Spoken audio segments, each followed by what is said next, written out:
I'm muted. Okay, now I'm not muted. Hello! Knock knock, internet. I'm still working on a, better, like, intro for streams and just videos in general. I figure that knock knock just kind of fits, because I am the one who knocks. I got, dinner that's still in the oven right now. It'll probably, like, ding in maybe 7 minutes, so I'm gonna be listening for that.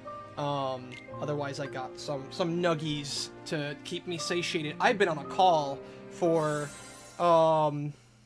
the better part, probably 4 hours now, maybe 3, I could be over-exaggerating it, with the Team JYCT, podcast members, talking about their next big project that they're gonna be doing.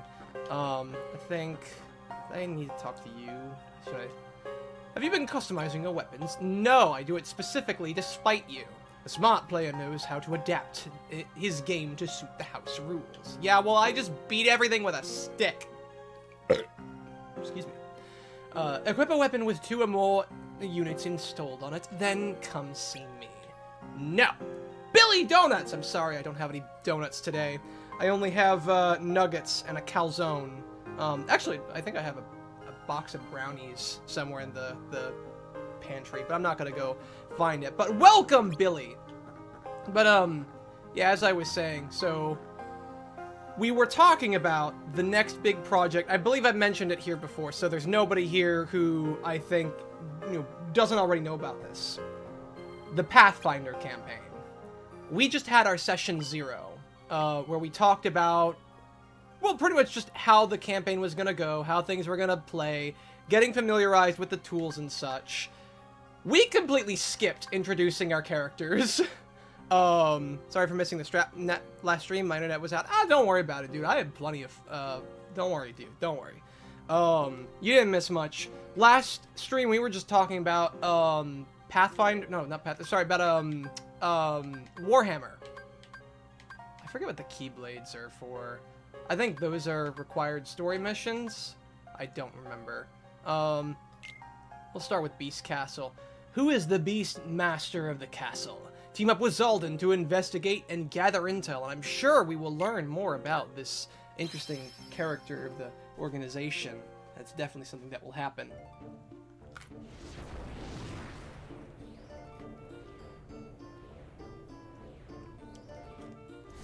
Zaldin, get your fat ass out of there!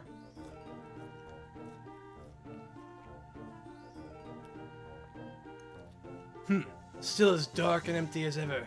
It's practically a cave, fitting home for a beast. The castle's master? Wait, Roxas, don't you know about this? You've seen him, haven't you? Every inch a monster. Every frame a painting. Greetings, organisms! I did not refresh the page and did not know that the stream will start. No, don't worry about it, dude. We only just started. And also, welcome, Titan Executioner. So you've done a little exploring here on your own, then? Yes, I suspect it was some kind of spell that left him in that state. You don't say! You don't say! A spell? The data we've collected suggests he was human originally. The exact sequence of events is unclear, but it was a spell that forced him to live as that thing. I mean, you're not really one to judge, I don't feel. I feel like most of the nobodies that you guys command are, like, more hideous than him. That can't be fun. No, I don't imagine that being a beast is fun. Well, I mean, I guess depending on what you make out of it, what you do with those lemons. We're here to analyze, not to sympathize. Let's begin hunting for clues. Still don't know what these clues are used for, but whatever. Alright. We'll leave the beast chambers for later. Let's search the rest of the castle first. If you say so. Yeah, so, I don't know if any of you guys have seen... Oh, you guys are big! You guys are really big. I don't know if any of you guys have seen the recent, channel update for Raymond's channel. But he mentioned a vague project that is going to be, held on, or a vague stream that's going to be held on Saturdays from now on. Starting next Saturday. just before, I believe it's going to be held like sometime between between the hours of 1 p.m. Eastern Standard Time, and pretty much like right now. Like we're going to be streaming right before I get onto my usual gaming streams, and it is the Pathfinder campaign. That's what we're doing. That's what we're planning for. That's what we were talking about. That's what I was on a call about. And everyone seems pretty hyped for it, myself included. This is where I did recon before. Yeah, I know that. I was here, Roxas, I remember. And we can return later. And we can return here later. The rest of the castle needs to be explored first. Well, then why didn't you lock it off? You guys have that ability, don't you? You guys are the ones who make the little walls and stuff. And you're gonna be a part of it? Yeah, I'm one of the party members. So it's all of Team JYCT, and we're gonna have a couple other members that, I don't know if I know I haven't revealed all the party members who all is playing. I'm trying to keep some of it secret because I don't know if, Raymond wants it to be a secret until the Saturday of. But at the same time, I've already talked about it. So, also, that was my dinner I just heard. So, I'm gonna be right back. And I'm gonna leave you guys with this, this orchestral beauty that is... Da da da da da!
Okay, I'm back.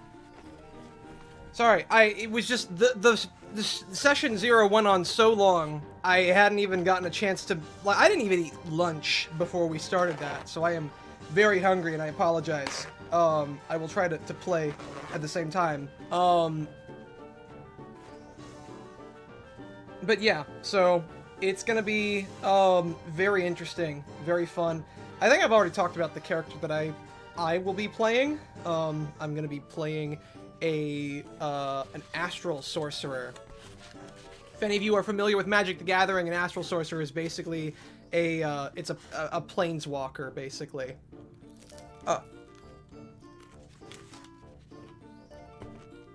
That is crunchy and hot. Very hot.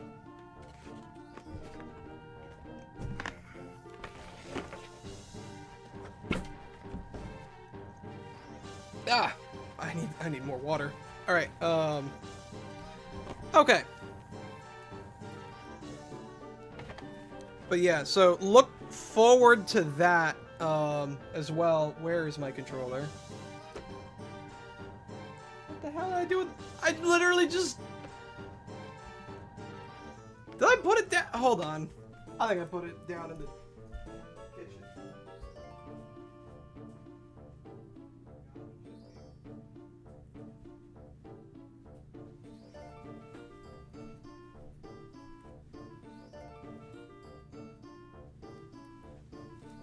You've got to be joking. Am I gonna have to play with the keyboard and mouse?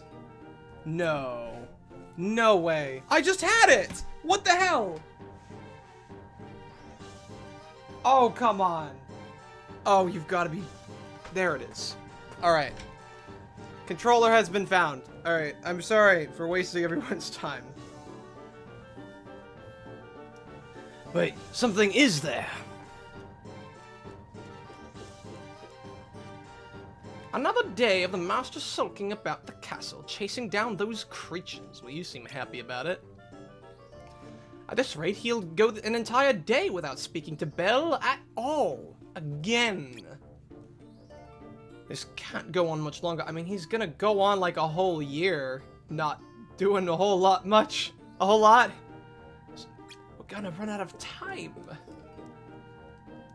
Running out of time for what? But you see, this is one of the castle's residents, and like the beast, a human once. You think he's under the spell too? If I had to venture a guess, and from the sound of it all, this spell came with a time limit. What happens when the time runs out? What indeed? Let's continue our search and stay out of sight. Oh, more stealth.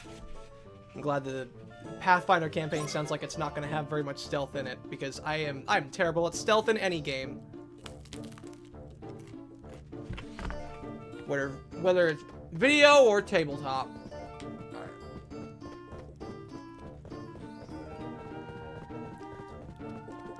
Just gonna... Oh, yeah. Oh, don't mind me. Also, I just wasted one of my fires.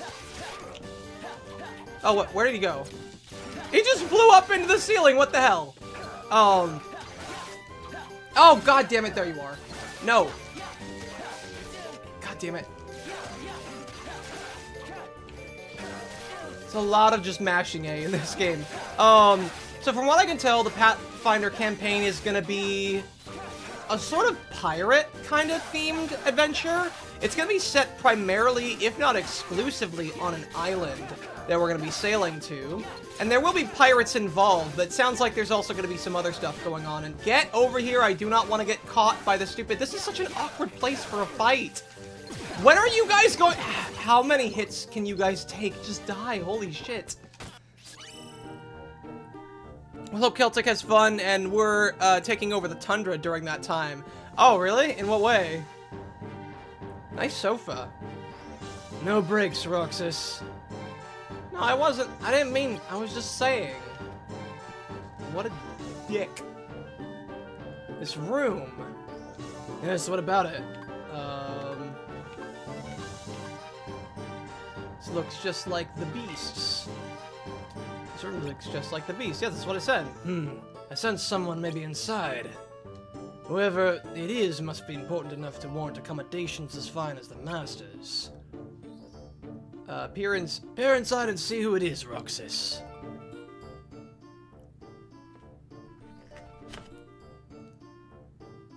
Roxas, quit peeping on ladies, you perv! It's rude! I wonder if he's off chasing those horrid creatures again. He's had to do that every day for weeks. I wish there was some way I could help. Perhaps I'll ask Cogsworth and the others. Please tell me that they thought of, talking in goofy pirate accents. Well, I know nothing will be talking in a French accent, from what I understand. And he's gonna be making a lot of, healer jokes. A lot of healer puns. Because he is our only support mage. I'm sure that together we could figure something out. I mean, Kaiser's gonna be playing as a war priest, but, you know, I'm sure that despite, like, having access to the cleric spell list, it's probably gonna be, you know, limited in terms of utility. I don't believe it. The woman's inside. She's human. Really? Just when I thought that this castle was all freaks and furniture. And she must be Belle. How do you know? All the servants speak highly of her. It's only fitting someone so well regarded will be given such fine lodgings. She's pretty, isn't she? Roxas, don't go cheating on Xion, you dick. Jeez. First you go peeping on girls, and now you're finding other girls besides Xion attractive. You keep this up, man, and you're gonna piss off Xion. All right, you know what? Just teleport me back over there, or don't. I want to see if I can get around him. Yeah, there we go. Oh, of course. And if Zaldin gets caught, then nothing happens. For the takeover, we're gonna party. We'll have blackjacks, hookers, and K-pop. So wait, there's actually gonna be a takeover? What's the takeover gonna be about? What are you guys up to? Huh? This is the first time, excuse me, first time I'm hearing about it.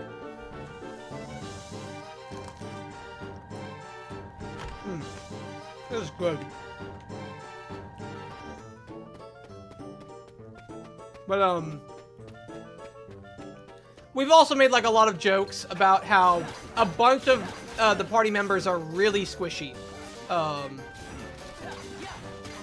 We had, 8 HP gang, because a bunch of us only had 8 HP, myself included, because sorcerers are very squishy creatures. Alright, hold on. I'm trying to remember how I... There we go. Cure! That did not cure very much. God damn it. Alright, hold on. Let me see if I can... Ah, god damn it. Alright. Oh, for fuck's sake. Alright. Fire! Oh, oh, god damn it.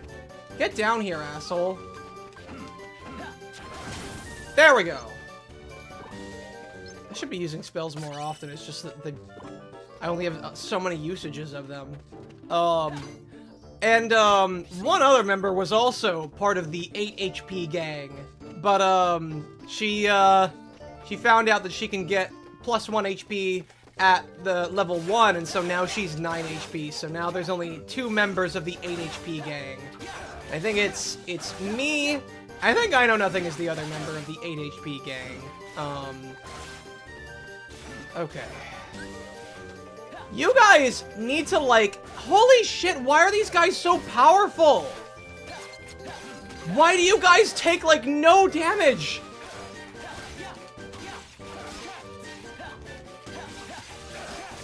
Alright. Holy shit. Why do they deal so much damage and take so little? That's not fair. Alright. I could use some of those heals, Zalden.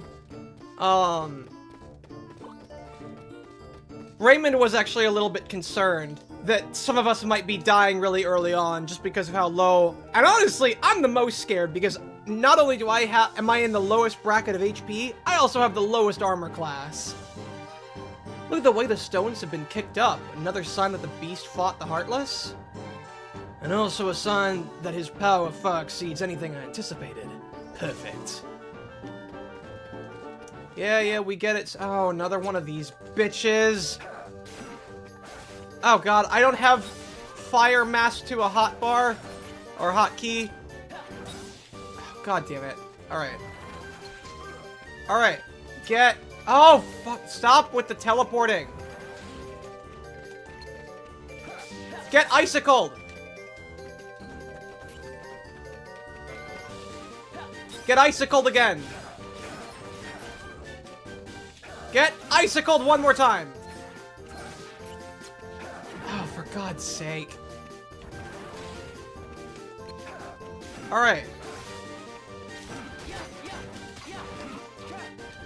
Almost. Just. Okay, there we go. Like, death was a big thing that we talked about during the session 0. Because, I mean, yeah, like, some of us are also kind of rightfully concerned that we might be dying very early on. Because I never realized how low... I mean, granted, because I've not played Pathfinder before. In 5th edition D&D, you also start with pretty low HP. But, like, casters at least have some combat utility to make up for it. This, unfortunately, makes casters, like, a little bit too powerful in D&D, but like in Pathfinder, they're just stop hurting me. Oh wow, there's more of you. Why are there more of you? All right, well I'm gonna lock you up against the corner if that's all right.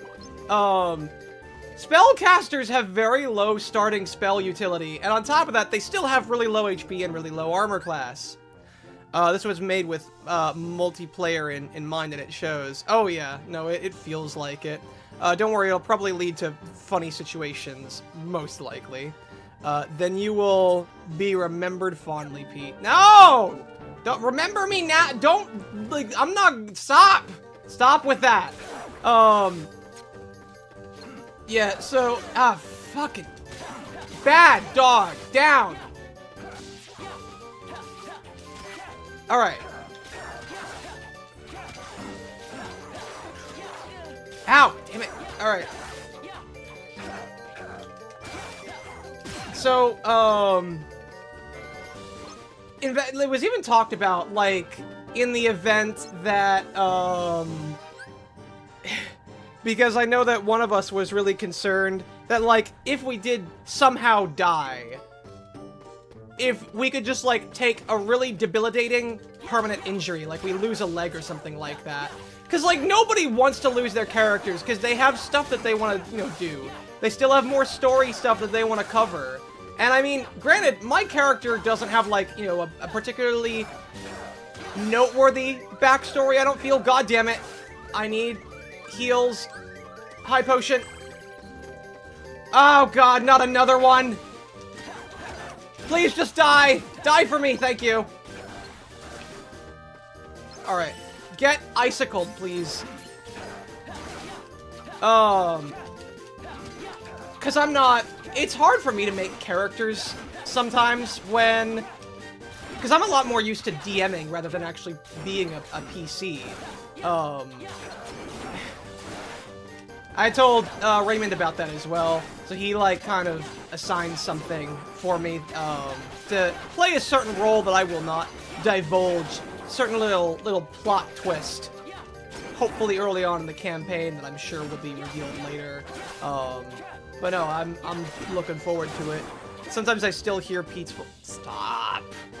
You're hearing my voice because I'm still alive, you dipshit. Asshole. Titan over here.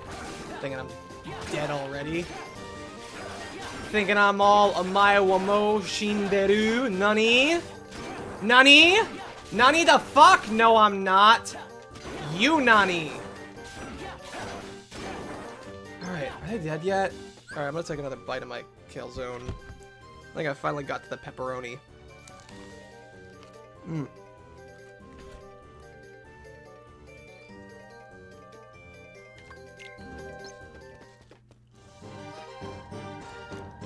Mmm.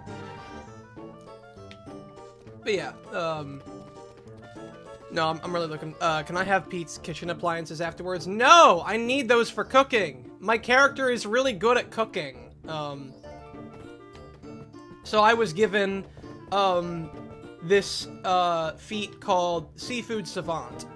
Basically, I'm really good at fishing and preparing fish for meals, which is great for a seafaring campaign, because there's gonna be a lot of fish to catch.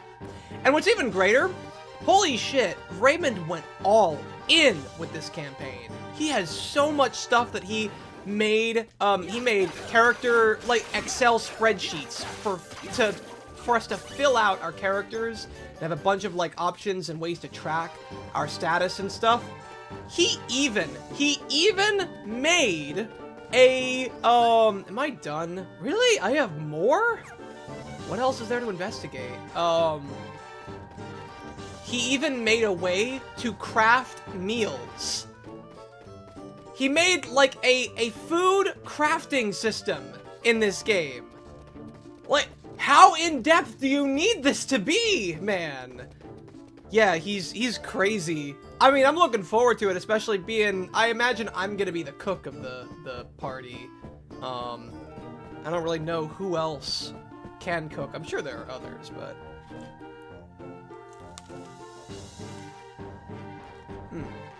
Is there anything in here worth investigating? Oh, god damn it!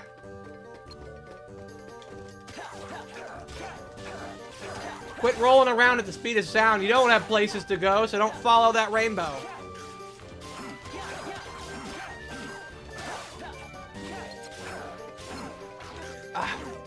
God damn it. Zeldin, you gotta tank harder, please. Grab his attention. Thank you.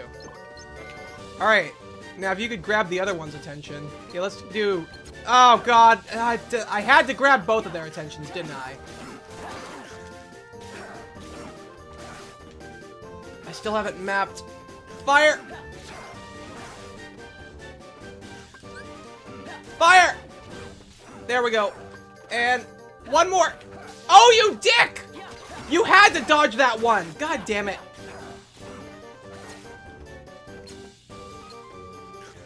Alright, here we go. And just a little bit more. Oh, come on. Oh, he's got another health bar on top of that one. Alright, well that one's dead at least. I'm hoping these are the last ones. There we go. Alright. No, it's gonna be really fun. Don't have power attack. Yeah, well, screw you.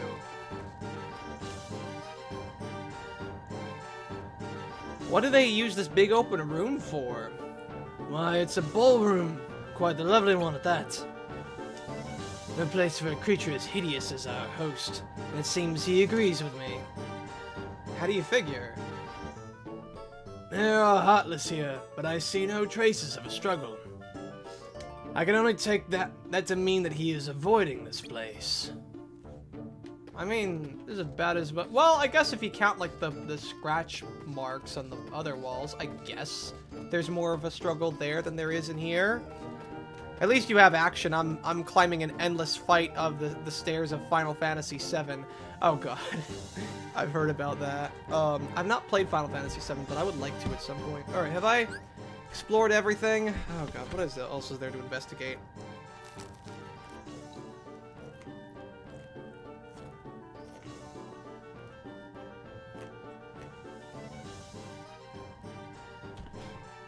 God, these are good. I'm sorry. I just haven't eaten a whole lot today.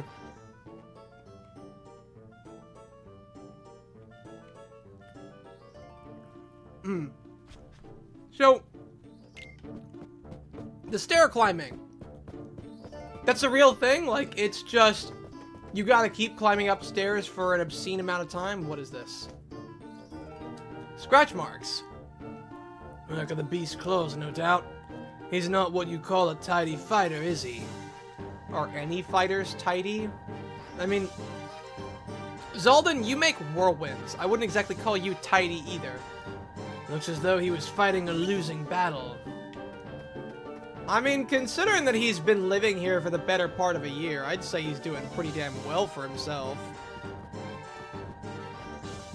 Calzones are good. Calzones are very good. They are delicious.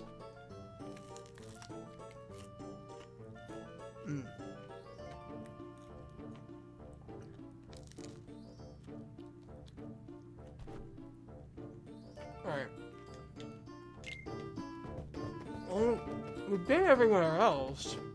We don't need to go back here, do we? Yeah, okay.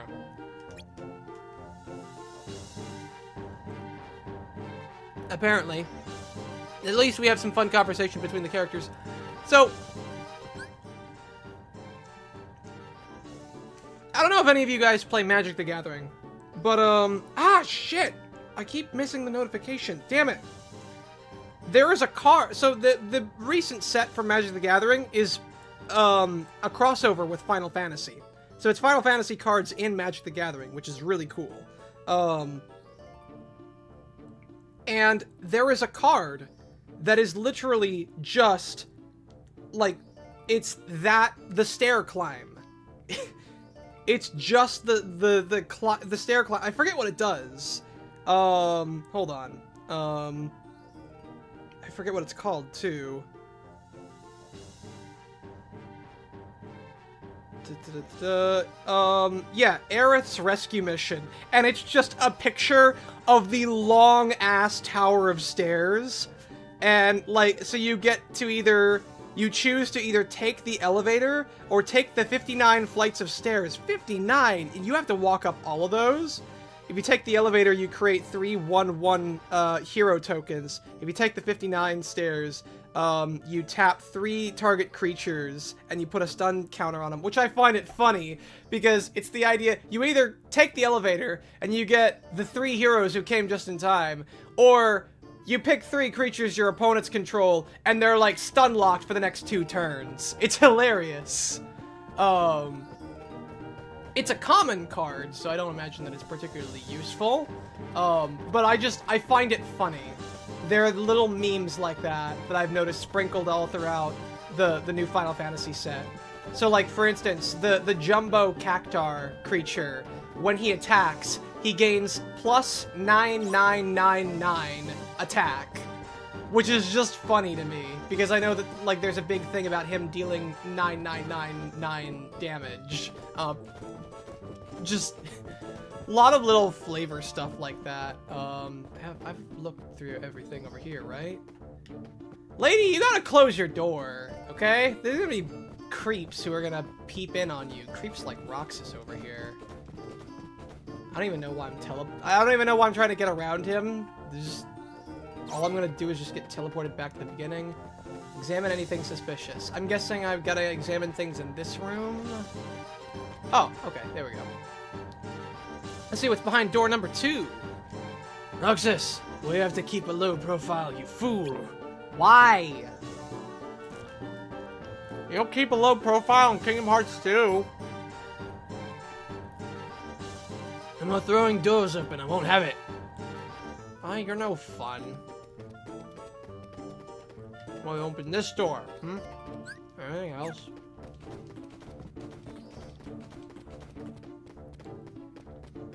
What else? Okay, there we go. Ah, so I do get to...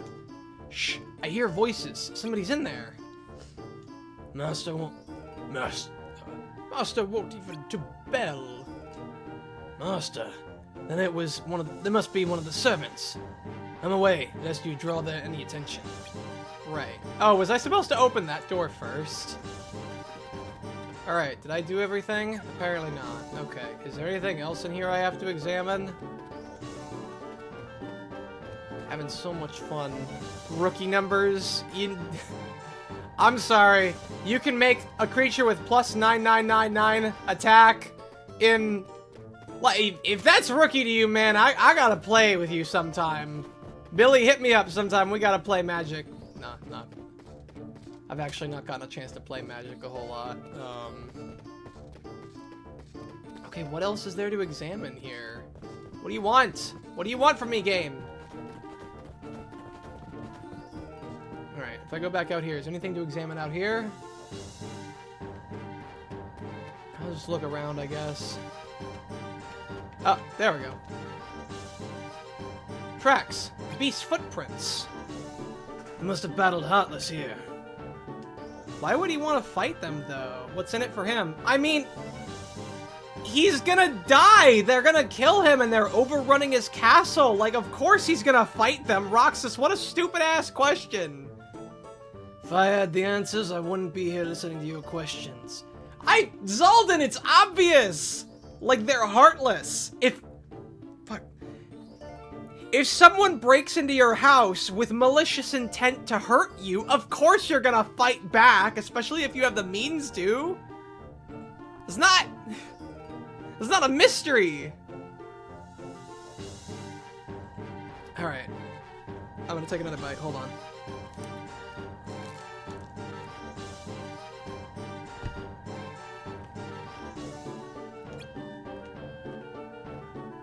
Oh good, we're done. Ready a good look around. I say that we've gotten to know our beast rather well. Alright. You remember the way to his room, yes? What, you expect me to give the robber all my money? No, apparently Zalden just expects you to give up your entire soul. Because, like, that's what these Heartless are, is they want your heart. They're gonna steal your heart, and they're gonna turn you into a Heartless. This isn't, like, the whole robbery analogy isn't even applicable. This is like if a flesh-eating zombie, no, a group of flesh-eating zombies break into your house, and you are expected not to fight back. Take me there. Oh, where are we going?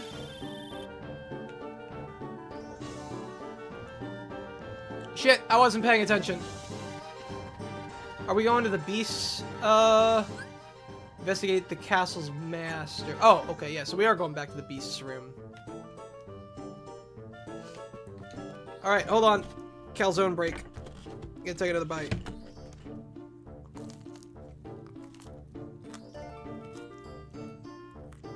I'm sorry, I was just really hungry.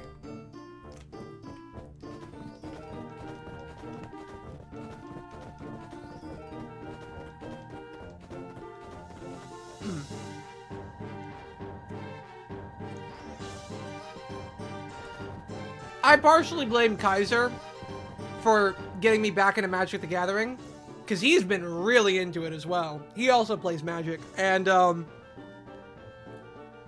going to be playing a little bit of Magic the Gathering when I see him in Washington, D.C.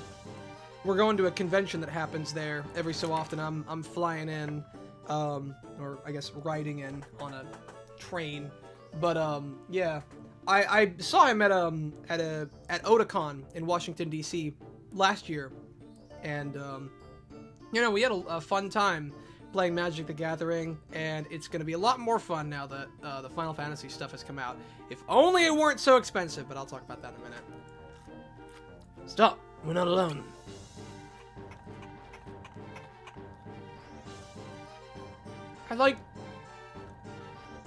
He's a freaking candle. What is he gonna do to you? It is horrible. This monstrous infestation has to end. I don't know if I would feel safe wandering around this castle that's infested with Heartless, dude. I don't know if you should really be here right now.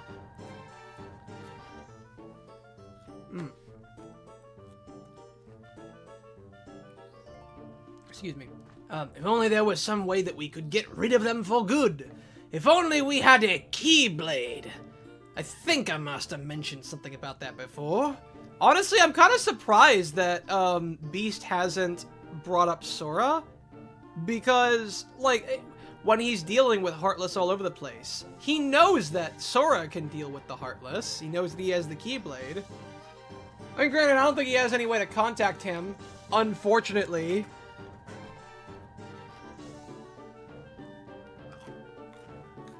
But, like this, what can I do? I don't even have arms to hold a sword.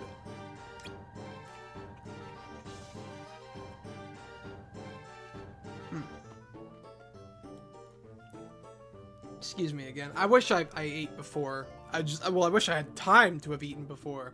He must be like the others, another human under the spell. Well, yeah, duh. It would seem everyone here underwent some sort of transformation. Lemire. Who's Lemire? The name sounds familiar. It would seem... Oh, yeah,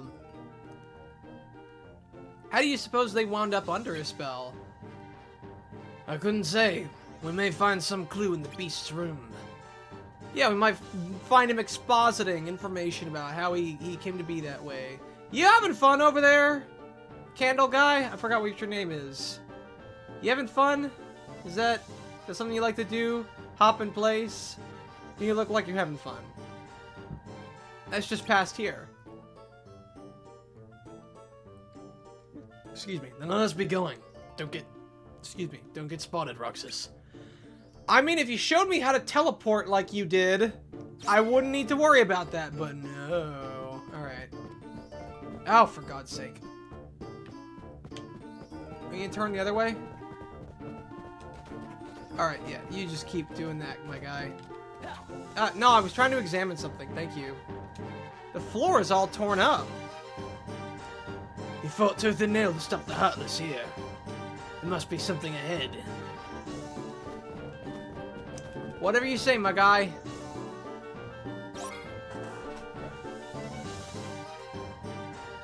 Oh, more examining. Examine this, examine that. Why don't you examine these nuts?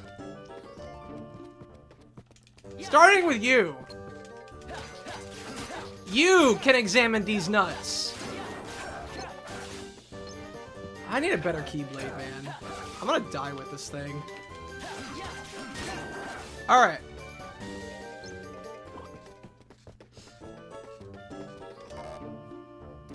Oh, come on. I could use a high potion. Can't I drop some of the stuff that I have? Why can't I? Oh, I can. Lightning shard. I honestly don't remember. Okay. It's a combo tech and a power tech. Here, hold on. I don't think I need 2 combo techs, do I? Oh, god damn it. This is so weird to navigate because I'm navigating with, like, the X button. Combo tech, discard. Yep, I'm gonna take that high potion. Because I probably need that more. I don't know if I'm gonna be using combo tech. Weird statue, huh? Well, unless that's something I can add to my weapons, maybe I might need it after all. What about crafting items? I don't need a lightning shard. Discard the lightning shard, and I'll take the combo tech. That's an upgrade that I can add onto my keyblades. Alright. Oh, for... Ugh. Why hasn't the beast killed you yet? God damn it. Alright, you know what? Oh, well, shoot, I can't use magic. Alright, well, Zaldan, you take care of him. I have the utmost faith in you. Till I can get my magic back. Oh, nope, nope. Alright, magic. Fire. That was my last magic. I hope you're happy, asshole. You just made me waste the last of my magic. I don't think I'll need it, though, but... Okay. Anything else to examine? What's this thing? Did this thing get knocked over in an earthquake? Use your eyes, those claw marks. The beast destroyed this himself. It was a victim to either a stray blow whilst he fought the Heartless, or some other rage he felt compelled the vent. Yeah, because Heartless don't have claws. Obviously, it could only have been the beast. Whatever this thing is, this picture frame's been knocked over the place. The beast can't control his rage. It muddies his heart, poisons his mind. Yeah, I know. I know this stuff already. I've played Kingdom Hearts 1. I've played Kingdom Hearts 2. Like, this isn't... I'm really, really not liking the Disney worlds in this game. I already don't like the Disney worlds in Kingdom Hearts in general, and I'm just really...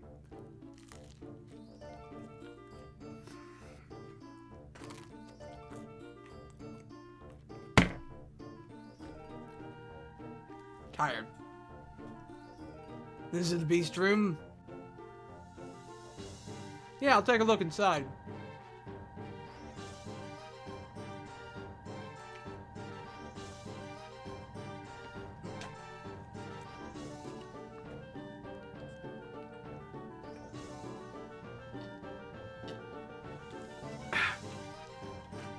Looks like he's out.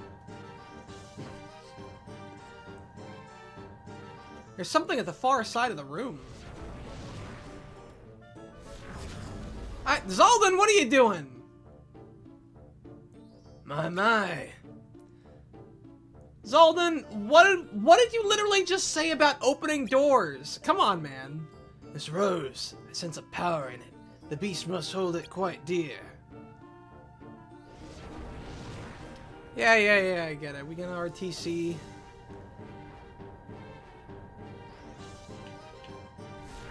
You done being spooky and mysterious, Zaldan?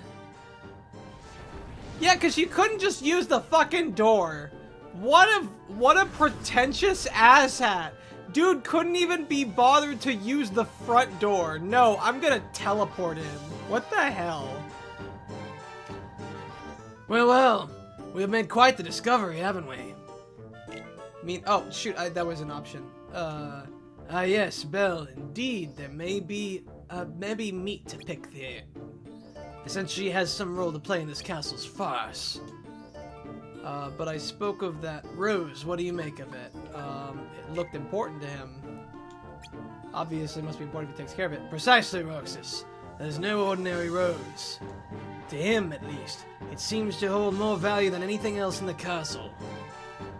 You saw the room. It was in tatters, save for one corner. Maybe that's why he's been fighting the Heartless. He wants to protect that rose. Of course, some strange power surrounds it. The Heartless are drawn to it. Then his fight is far from over. Our work here is done, Roxas. The beast's weakness is clear. Yes, I know. To hold something dear is to let it hold you. His heart is enthralled to it, don't you see? Is this all these worlds? Like, it's just build up to the worlds, the same respective worlds from Kingdom Hearts 2. The worlds that really didn't matter that much either to the overall plot. Alright. Not sure I follow. Nor should you. You have no heart to love with. Come, we return. Don't tell me what to do.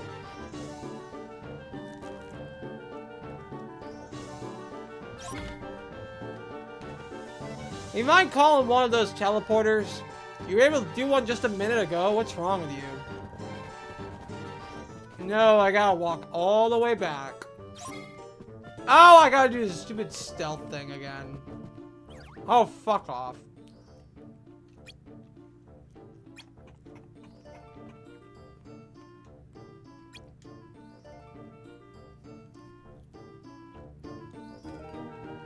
Whew, you almost spotted us. I need to be more careful. Alright, you know... Oh, fuck. Why are you always turning in that direction? Alright. I love stealth. I love stealth so much. I actually am considering, like, picking up some other stealth games. I have been recommended Metal Gear games on more than one occasion. And while it's not the same kind of stealth, I believe... I have the... Oh, fuck, no. Do not. No. Damn it. My dinner is ready. Oh, fantastic, dude. Don't let me keep you. Honestly, I'd like to talk more about the campaign that's coming up, because, I mean, the other thing, too, is that I don't know how much I should really be revealing, just because, I know that Raymond hasn't really talked about that much. I don't think it would really matter if I talked about it much, since there's not a lot of people who come in on these streams, so there wouldn't be a huge risk of that getting let out.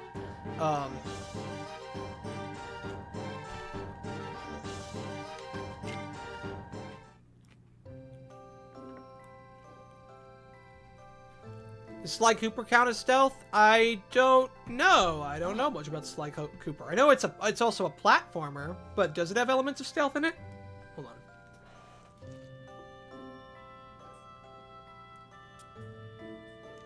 on.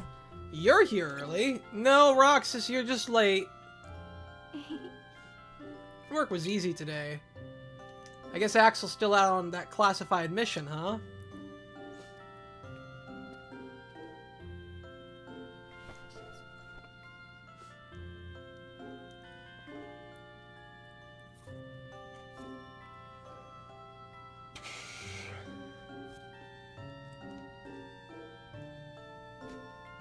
Oh, well, let me finish this. So where'd they send you, Roxas? Oh, you know, I'm looking at big animal turds and looking at markings, just investigating.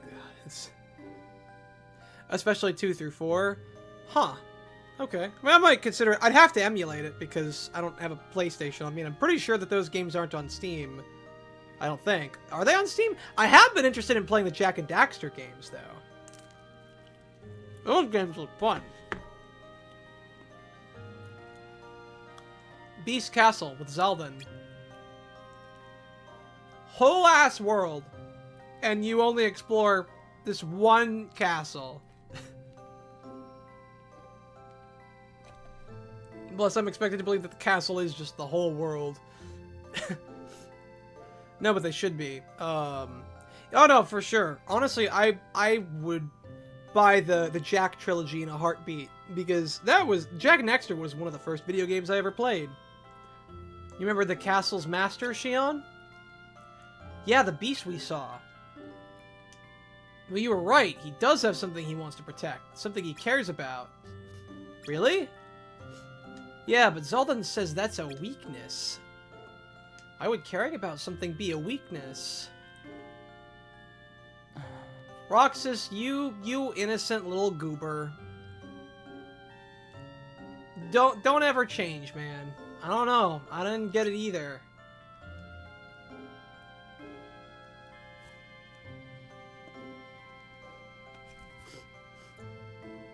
some of the other stuff that we talked about at the session 0, we're going to be using this thing called Owlbear, or Owlbear Rodeo is a we'll be using as like a combat tracker for like grids and such. I hope Axel comes soon.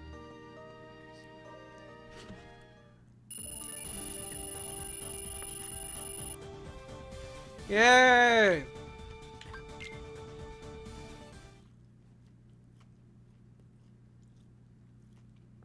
Day 120. Because, like, all of the, or, like, a good number of, Ratchet and Clank games are on Steam, aren't they?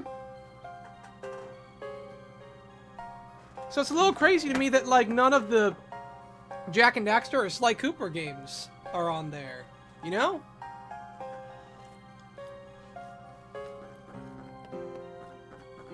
Alright, hold on.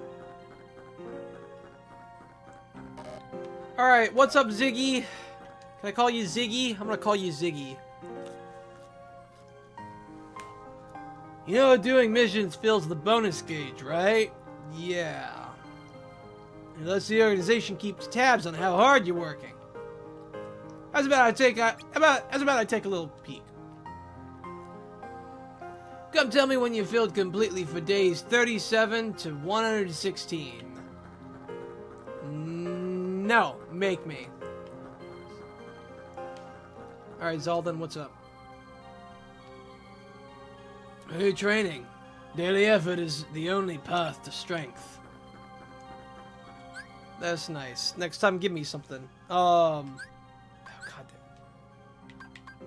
Alright, panels. Oh, right, I gotta refill stuff. Carry 2 additional items in your backpack. Oh, right, that thing. Do I have any more level ups? No, I used up all my level ups. Alright.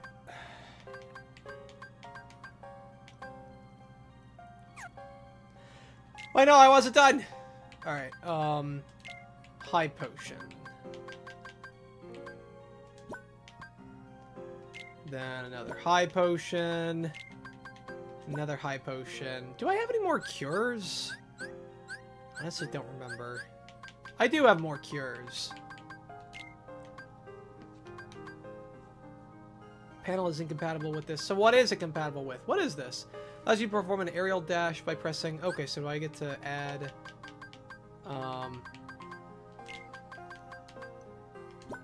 Alright, that makes sense. And then, what can I add here? It's orange space. Can I add level ups? I'm guessing it's only for bags. Bag extenders. Alright.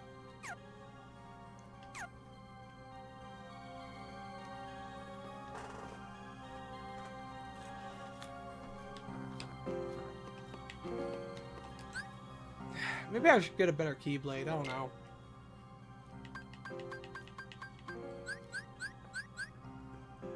I just wish I knew, like, how much damage some of these did.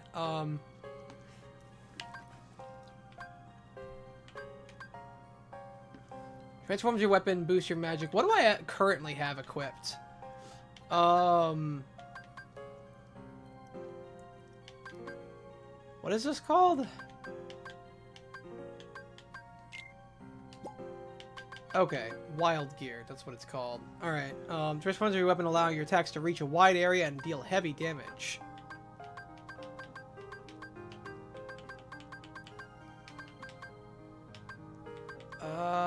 Lift Gear, transforms your weapon, perform very well mid-air, boost your magic.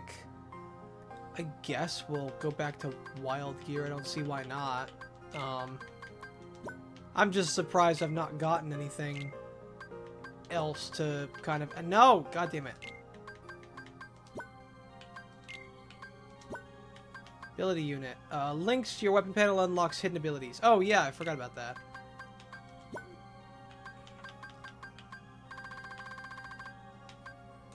I believe the power unit can't be... Yeah, okay. It can only be installed into the weapon itself. Alright.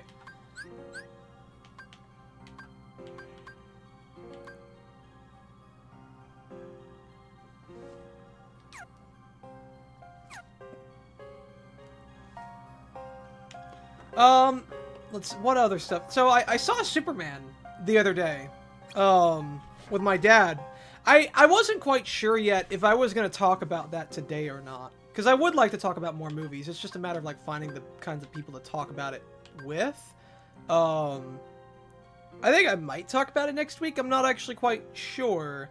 Hold on. Actually, hold on. I gotta get something. Be right back.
Alright. Sorry. I guess I might as well talk about it. Even though I might end up talking about it, like, next week. I suppose it doesn't really matter.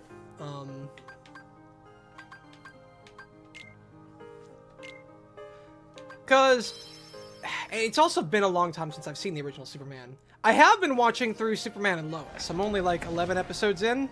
And I mean, for a CW DC series, I actually don't know if it's related to the other CW DC shows, if it's part of the Arrowverse or not. It doesn't feel like it is.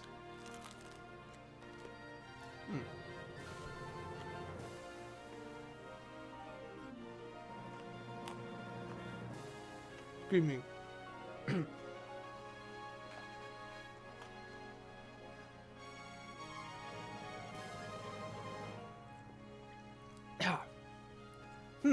I'm not on the recon today, so I should probably just steer clear of the Coliseum. All I have to do is defeat some Heartless, and then I can come home. Alright, gotcha. So just beat the shit out of stuff and then leave. Hey guy, how's your health insurance? That's some pretty damn good health insurance.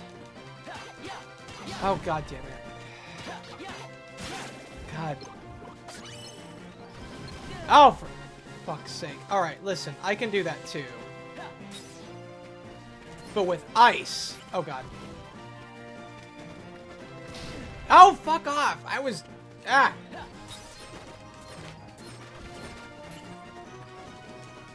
God, how do I get out of that? I was rolling!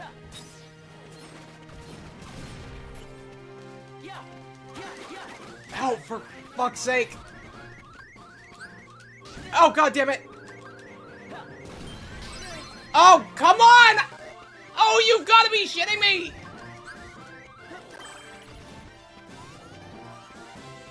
Alright. Oh, you can heal each other now? Oh, piss off with that! Alright.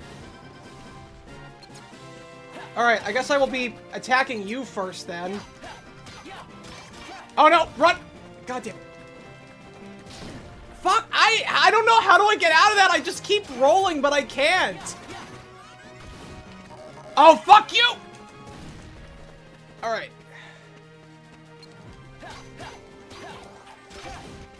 Oh, fuck off, no! Stop healing him, god damn it! Why is this what I'm having trouble with? Oh god, it explodes. Even when I'm outside of the AoE, it still explodes and I just get hit anyway. Alright, can you please die? Please die. Please die. Why am I dealing so little damage? Fuck! Stop that! I am begging you! Oh, for God's sake. God damn it. Alright, finally got the iframes timed right. Oh, stop healing yourself! Didn't I already? Oh, God damn it. Holy shit. Alright, come on, get smacked and die. There we go. Oh, come on, I dodge rolled there. Why does it move so fast? Alright, get blizzarded. Get blizzarded again. Get blizzarded again. Get blizzarded one more time. For what little bit it counts. Ah, damn it. High potion again. Oh, for fuck's sake. God damn it, I'm so sick of these stupid ass bombs. I can't outrun it. Why? I have to just time it right, and the timing is so bad because the iframes are so... This would be really nice if I had someone else who could take the heat off me. Alright. You nearly kicked the bucket. Yeah, more than once, apparently. This is gonna be just me for most of the D&D campaign, is just hiding behind everything. Roxas, you got good timing, kid. Do I? Is that really what I would consider good timing? We got a heartless situation in the Coliseum. What? You heard me. And Heart's nowhere to be found. Also, you guys literally chain up and use Heartless as part of, like, your games. What do you mean you have a Heartless situation? Does Herc really, like, is he the one who, like, captures all your Heartless? There's nobody else? You have this big-ass Coliseum, and nobody else helps manage the fauna that you use to sick other people with. It's just Hercules. How? I know this is no job for a rookie, but I ain't got much of a choice. I'm surprised that you don't have a choice. This is a real deal, so stay sharp. I will. Hold on. Let me give you a few words of advice. Yes, Danny DeVito? Don't get careless. Right. Well, he said a few words. He didn't say 2 words. He said a few words. Oh, God.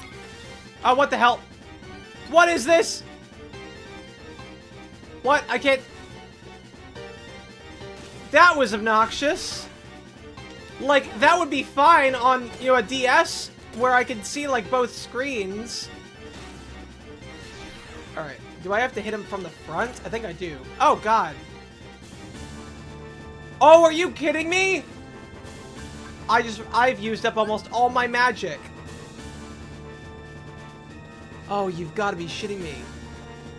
Alright, hold on. Can I get this first? Okay, thanks. So now, how do I attack this guy? Alright, can you do an attack so I can maybe get an attack of opportunity? There we go. Okay, so I gotta attack the head. Alright, do an attack, guy. I'm not risking it. I say that when I'm... Oh, God. I've used up so many items just on the fodder before. Alright. Oh, God. He has 7 health bars! You're joking! This guy has 7 health bars? After the first couple guys I had to fight, now you're gonna make me fight this guy? Really? Are you shitting me, game? Oh, God. Run. Okay. Again. Okay, run. I'm trying desperately not to get hit. Oh, God. What do I keep snagging on? Oh, God. Stop. Oh, shoot. You're down. Oh, come on! Why couldn't you stay down for a little bit longer? Are you joking? How much? Can you do any more damage than that? Alright,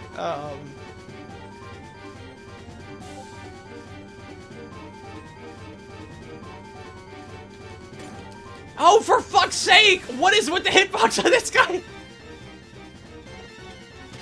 Alright, I would like to talk about Superman, but I really can't, because I am just too focused on this right now.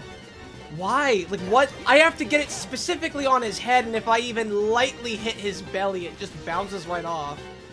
Why couldn't he just be a regular fat boy? I got 5 more health bars after this to go through. Alright. That didn't even finish off his... Why do I deal so little damage? Stop it. Roxas, I'm going to murder you. And you're gonna get yourself murdered. Holy crap.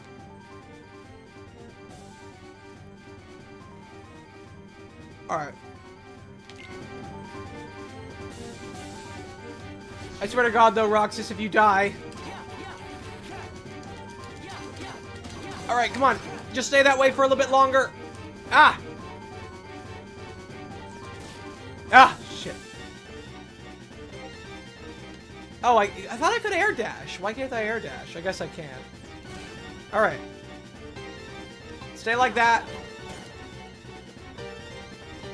Alright, attack. Do something. Alright.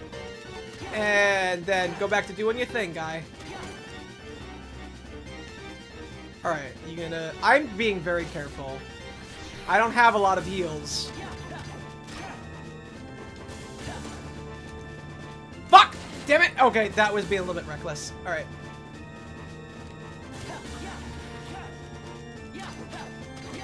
I'm doing so little damage, I don't understand. Alright. What if I started using some fire, huh? Oh, I can't jump and use the... Oh, come on. Alright. Magic. Fire.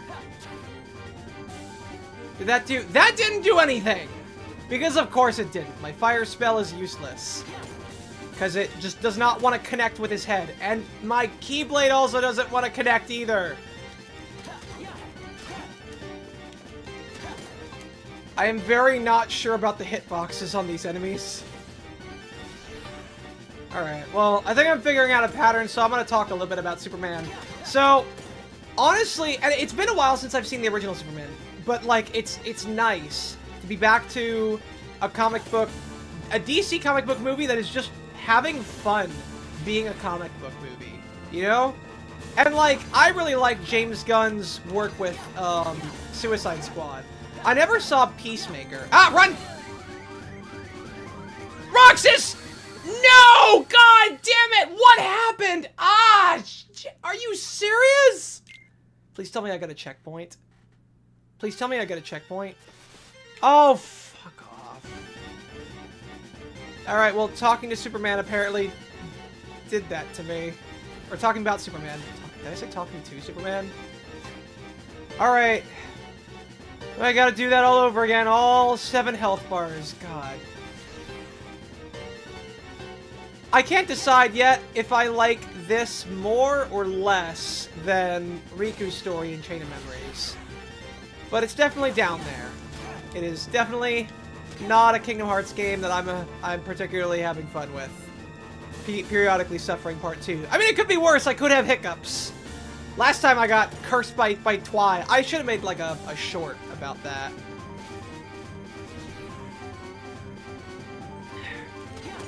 But no, I've been having fun with James Gunn's movies for the most part. I think it was mostly just stop, Roxas, hit him in the head, you fuck, hit him in the head, you twit. Yes, like that. Holy crap, was that really so hard? All right. I was not particularly a big fan of his Guardians of the Galaxy 3. I think that there were some things about it that were nice, but I was not a big fan of a lot of it. But,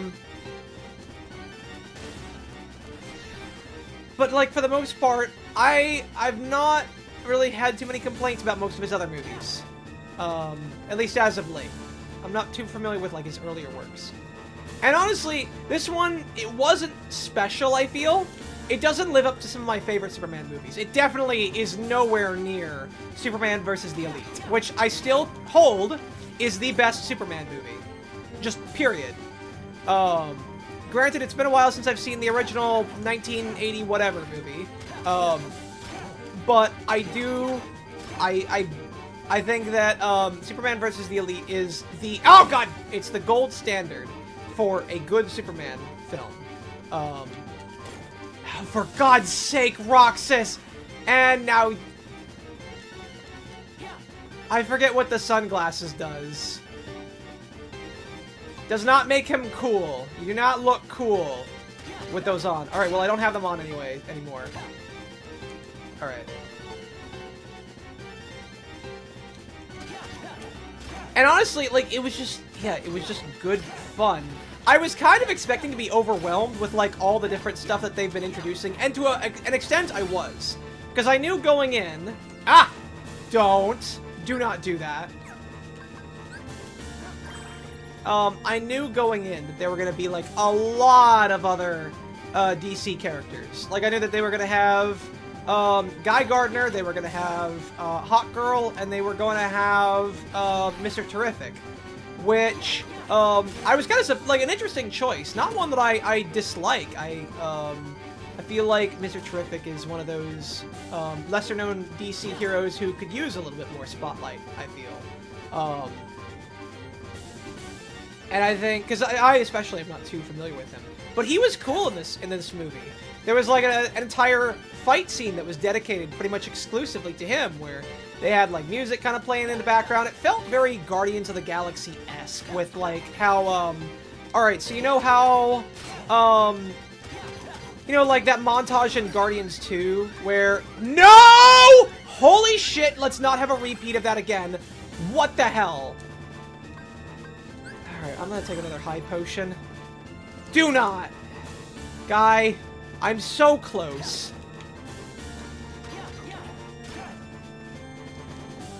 I am... No! There's like an entire... Okay, so you know in that one fight scene in Guardians 2, where, what's his name? The blue guy is just... Like, he has an entire kind of montage where he's just mowing down everybody with his little whistle, arrow thing. Well, Mr. Terrific gets a scene like that, basically.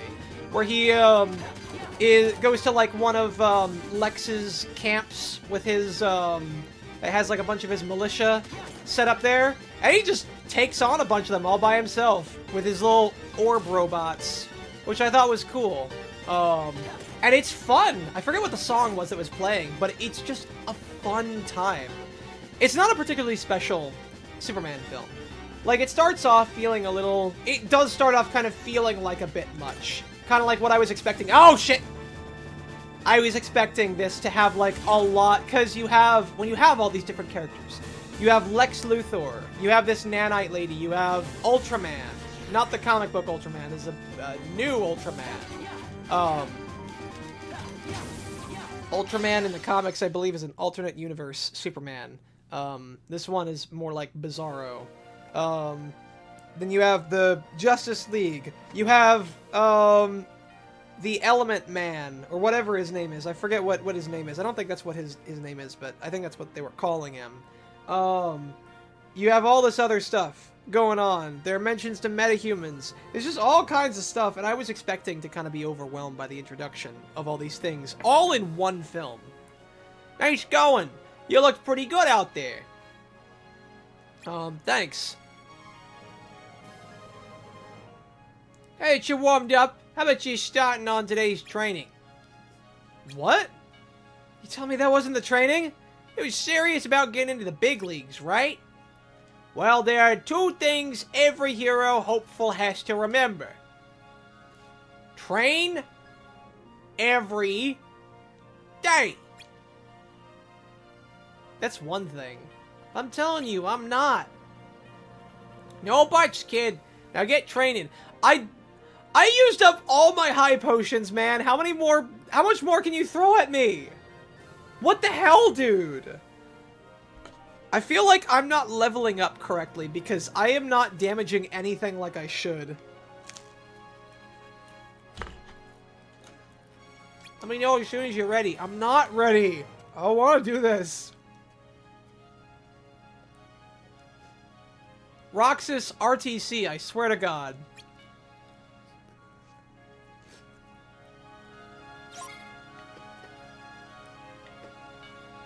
Be heartless and collect hearts. Oh, come on! I have no potions! I have no potions, you dick! I used all them up! What else am I gonna have to fight against? Beginners... Alright, what do you want? What are we doing? Fighting Heartless? Alright, let's get this show on the road. Not really, but I feel like I don't have a choice in this matter. Oh, shoot.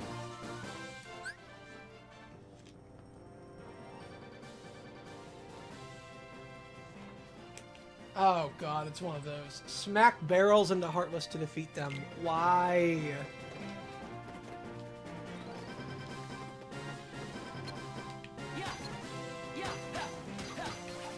Okay, how... Oh, wait. There we go. Alright. Hey, guys. Can you gather over here? Guys, jump up here. Come on. It'll be lots of fun. Look how much fun it'll be. No, not that one. This one. Roxas. There we go. See? You doing it, Roxas. Look at you go. Alright. I'm really not doing very well this try. Oh, God. How am I supposed to launch them in their direction? Alright. Well, that did something, I guess. What if I just kill one regularly? What then? Why? This is just a regular soldier. Why is he taking so many hits? I don't understand. I mean, they're not... Okay, they are attacking after all. Alright, I think that's it. Must be a super soldier. No, I think I'm just under-leveled somehow. 9 points. Well, we'll just have to get you steep learning curve. Oh, go for 100 points. Oh, come on! It's hard to, like, knock the barrels into them. Want to take another crack at it? Not really, but I feel like I don't have a choice right now. Because if I leave, the mission is going to be incomplete. Oh, come on. Alright, fine. Let's go. Let's do it. Oh. No, I meant to hit yes. Oh, fuck.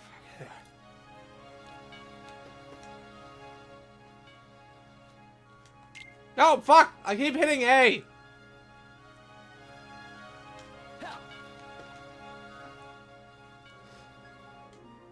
Ah, just let it end.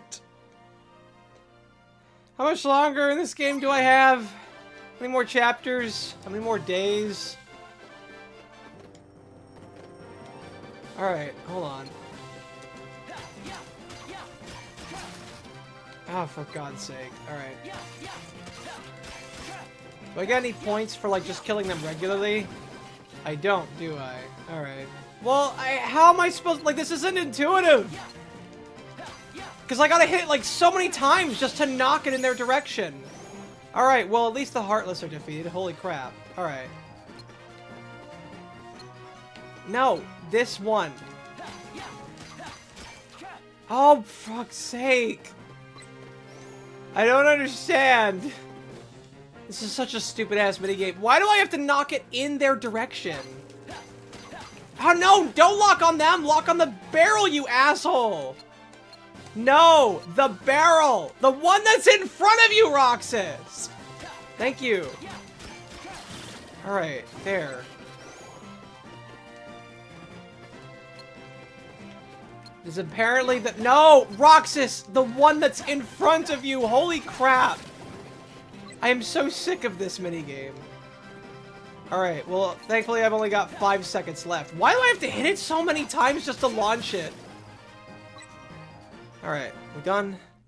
We done? 15 points. We'll just have to... Why? How the hell do you do 100 points? How? How do you do 100 points? That's insane. No. No, I'm done. Screw you. Actually, it's more than enough between giving the Heartless a pasture pounding or the training you put in. You know, you could really... Could really what? Could really use more practice. Trust me, you're gonna need it. Apparently. If I'm under leveled, that actually might be the case. I really don't want to spend like a good 10 minutes just looking over the grid board because that's boring as hell, but then again...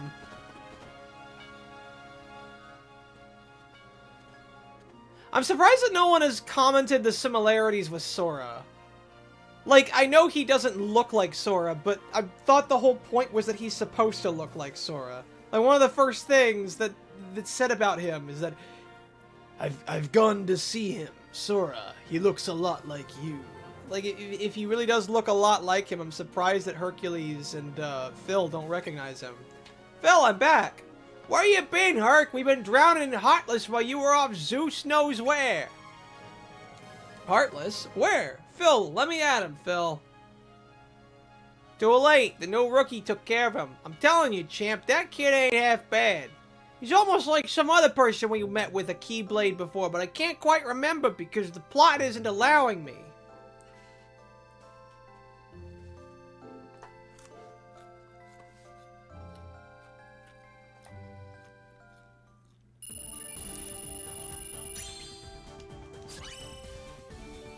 Woo! Like, so the beginning of the Superman movie, and it does introduce a lot of stuff. They have, like, this whole monologue about how Superman, like, they have to, you know, dump a lot of information on you pretty early on. And I won't lie, it does get a little bit annoying. It does grate on you a bit early on. There's got to be, like, a better Keyblade that I can buy. Surely. Surely. I don't know why I'm doing so little damage. Alright, can I buy any Keyblades? Fearless Gear.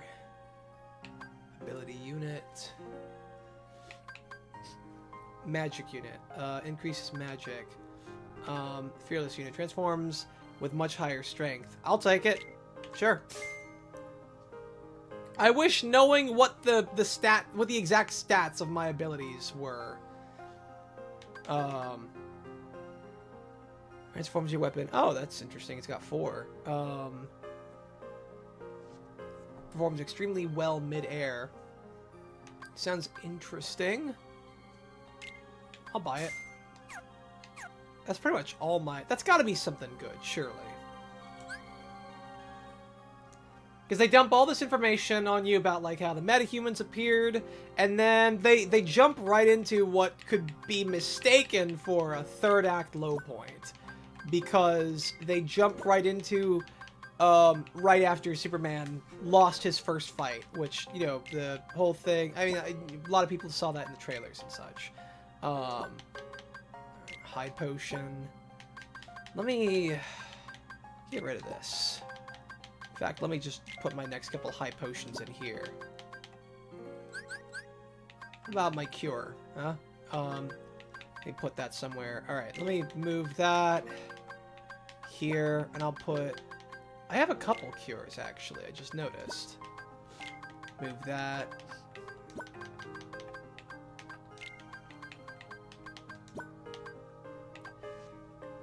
And it's not great. It's not just like at the very beginning where they have what is supposed to be like akin to the Star Wars opening crawl, but not really, where it is dumping all this kind of information on you.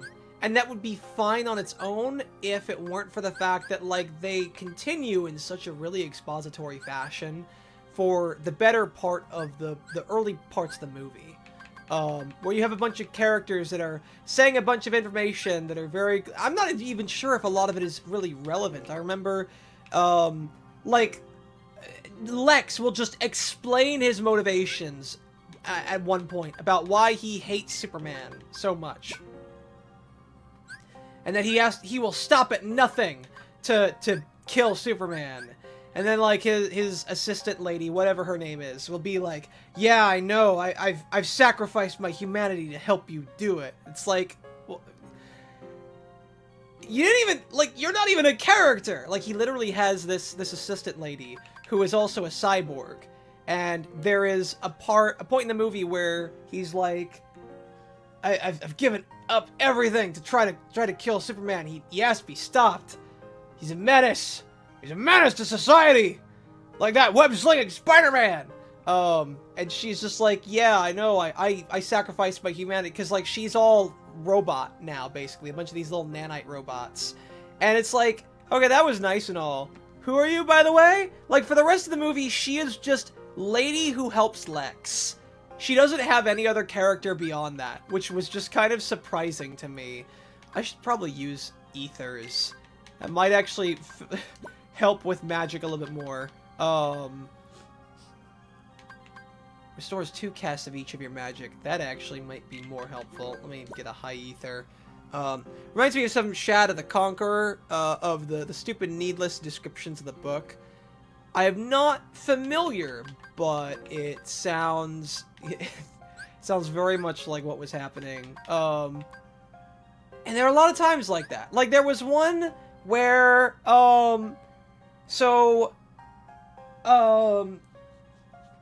Clark and Lois are having, like, a mock interview, basically. Where she is pretending to interview Clark as though he were Superman. Because she knows that he's Superman, and they're dating and all that kind of stuff. And so, but she's pressing on him, basically, about a lot of these really hard subjects, because a big thing about this is that Superman makes mistakes, and that he is, you know, despite being Kryptonian, he is every bit as much as human as the rest of us are. What do I want to put in here? Oh, I think I have to put one of these in here. Can I put a skill gear in here? No. Okay, it does have to be these ones. I thought I had more than these. Don't I have more? Oh, I have power units. So she's interviewing him, and the interview is more so just to exposit information about Barovia and this other country, I forget. Like, these two countries, I don't think it was Bialia. It's one, so it's Barovia and maybe Bialia, I don't quite remember, that are at war with one another. And he recently stopped a big war.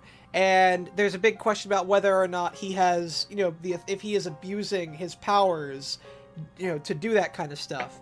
And as she's, you know, doing this kind of stuff, they're, like, explaining all the stuff about this situation that really they should already be aware of. And it just felt, I don't know how to explain it. It felt so unnatural. Like, it wasn't like they were there for the characters to be able to have the conversation that they're having. It felt like a scene that was there explicitly to communicate this information to us, the viewers, being masked as a regular conversation. Which, I mean, in fairness, like, that is what, when you're trying to exposit information, that's what you have to do as a writer. But it shouldn't feel like that, and it really felt like that, and it really took me out of it for so many parts of the early sections of the movie. Early parts of the movie feel really patronizing, unfortunately. And this is the new Superman movie. Yeah, this is the one that came out a week ago. And I know I'm harping on it, but, like, despite that, I really did like it. I really did. I especially, like, it's better than Zack Snyder's.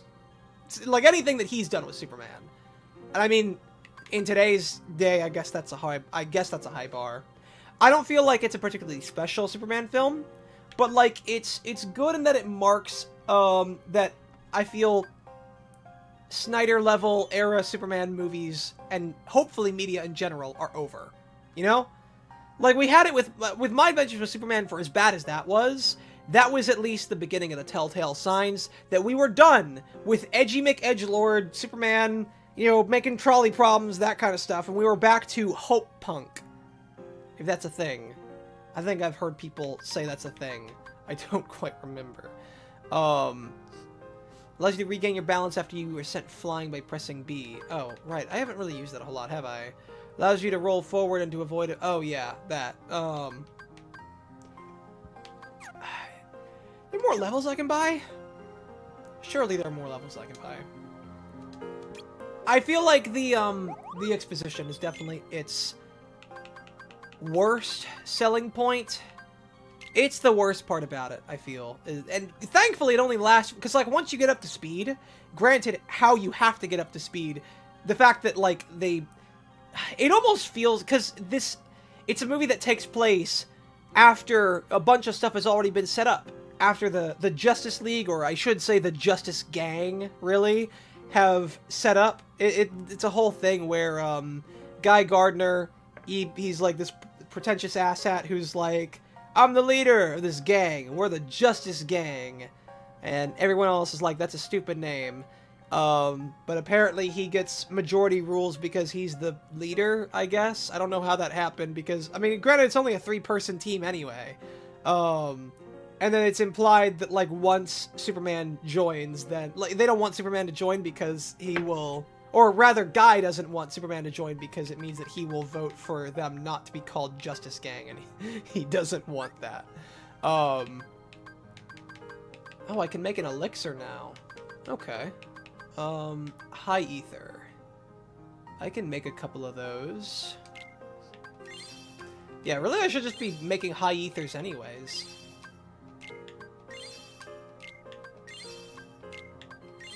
This is the only place I can really use. Yeah, alright. Alright, what else is there? What else? I can make rings. Strike ring. Plus, defense is 10. Anything that increases my attack. Magic plus 12. For prize power level 1. Heart bonus. Defense. Any attack? Nothing with attack, really? Alright, well, I haven't seen it. I hear a lot of praise about My Adventures with Superman, and I know that you hate it. Elaborate again what you hate about it, please. Holy shit, where do I even start with this?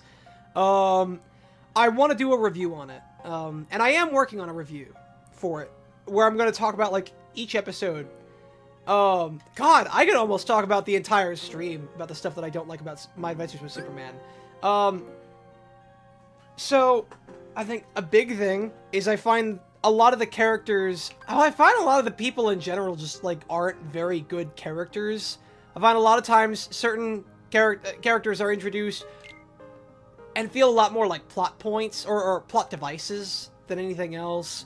I think a big problem with Season 2 in particular is that there are a lot of times when security systems that, like, our heroes have to break into are just really bad, and conveniently so, just for our heroes to be able to do what they need to do. A lot of the world building, I'm not a big fan of. The stuff about, oh god, I could talk so long about the Kryptonian technology. Holy crap. Alright, so, I get Krypton would want to have, like, a bunch of robots, because if you're allergic to a green rock, you know, that's fair. You would want something that could potentially deal with situations where, because, like, you have, because, like, the whole thing in My Adventures with Superman is that Krypton was a galaxy-wide conquering civilization, and then they were brought down, presumably by Darkseid. They've not said it's Darkseid, but it's Darkseid. Darkseid wiped out the Kryptonians. But, let's see. Can I? Oh, I do have to equip a ring, don't I? Okay.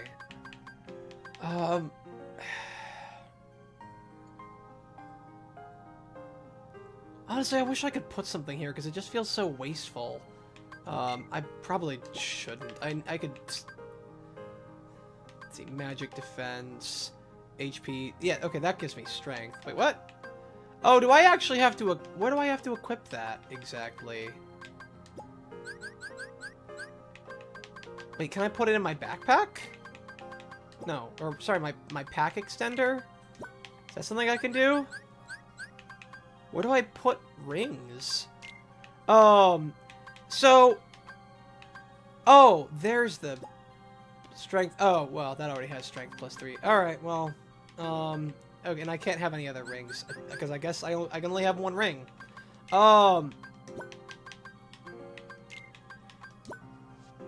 Because, alright, so Krypton, and like for a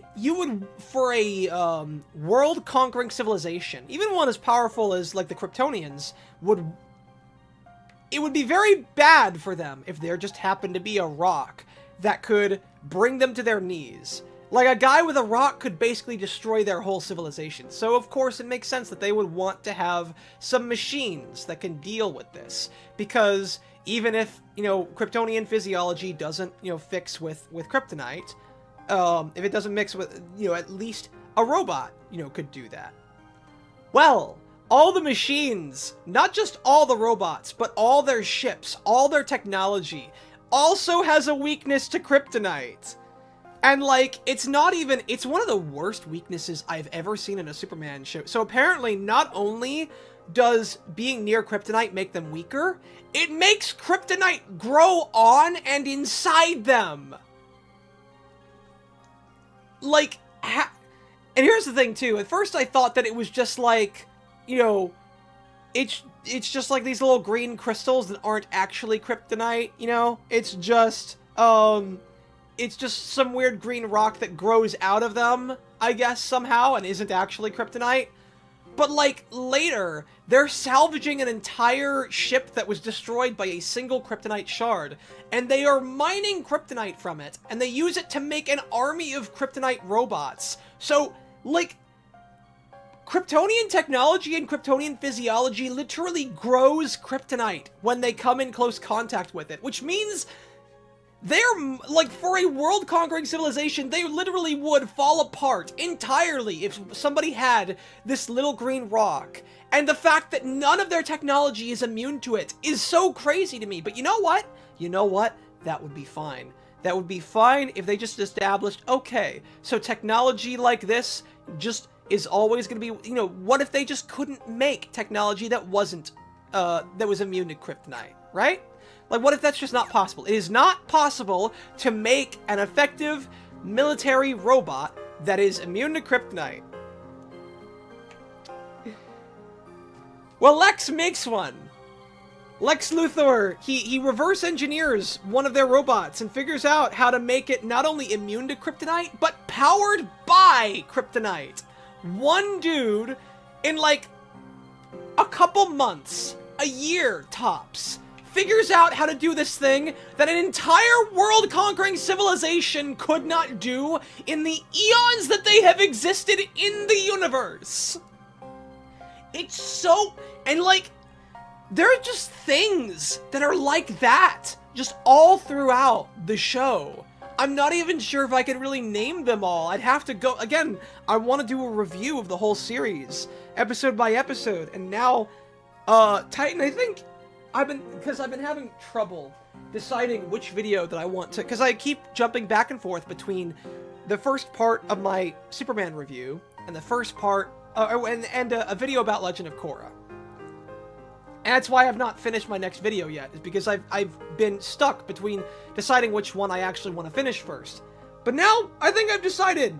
I think I'm going to talk about my adventure with Superman for my next video. Oh god. And then there's the whole big one that, like, a lot of people remember was the Lois Lane controversy in season 1. Hold on.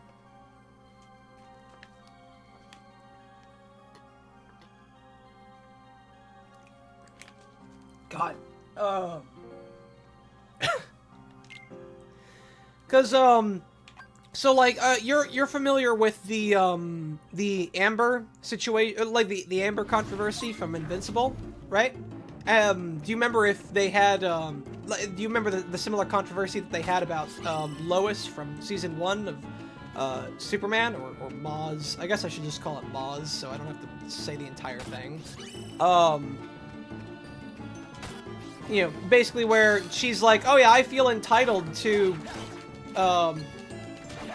information about Clark's secrets and stuff, even though I've only known him for, like, probably not even half as long as Amber knew Mark, which is the crazy thing. Well, I think we can all agree on one thing. Tomboy Lois Lane design is peak. You know what? Yes. Honestly, kinda. I wish that her outfit was a little bit... Well, no. I actually do like her outfit. And it's very distinct from a lot of other Lois Lanes. The trench coat kind of vibe. And yes, Tomboy Lois Lane is very cute. Like, even from the concept art, I always thought she was very cute. I like that. Now, here's the thing, too. So, even though Lois, you know, she was very invasive of Clark's personal life, even more so than Amber, I think that she's a better character than Amber. Well, hold on. Yeah, no. I think the Amber situation in Invincible is worse than the Lois Lane situation in Maz. And that's because, despite being super invasive and acting entitled to, you know, Clark's closest personal secrets, it is entirely in character for her to do that. Like, she is very entitled. From as early as episode 1, she is extremely entitled. She's very, like, take things into her own hands. She broke into this office room and asked if she could use it without consulting her boss. She stole ID badges for, like, actual reporters so that she could impersonate them. She impersonated, like, without asking anyone, and she impersonated them so that she could break into a maximum security prison. Like, and I mean, again, that's very Lois Lane. I mean, trying to, you know, the whole wanting to, you know, do anything to get to the bottom of the story. But, like, the fact that she feels very entitled to the kind of things around her means that it makes perfect sense why she would feel the same thing about, Clark's identity. You know? It's just, the story doesn't want to, like, it's a good flaw for her to have. The story doesn't want to acknowledge that as a flaw, and that's what the problem is. That's why it is a problem, but it's better than, like, the Amber situation, because while... Oh, God. Oh! High potion! High potion! Also, did I use up my... Oh, I used up the ether, didn't I? Alright, hold on. X, Blizzard. X to Blizzard. Ah, God. High potion again. Alright, Blizzard! There we go. Blizzard! There we go. Nope, nope, nope! God damn it! Holy shit! You guys are just burning through my heals right now. Alright. Blizzard. Are you kidding me?! You got hit on the stair! Alright. You next. Magic Fireball. There we go. Alright, if you guys will just, like...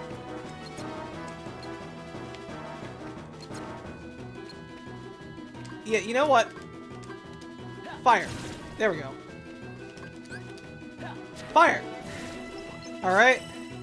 Oh, why do they keep spawning?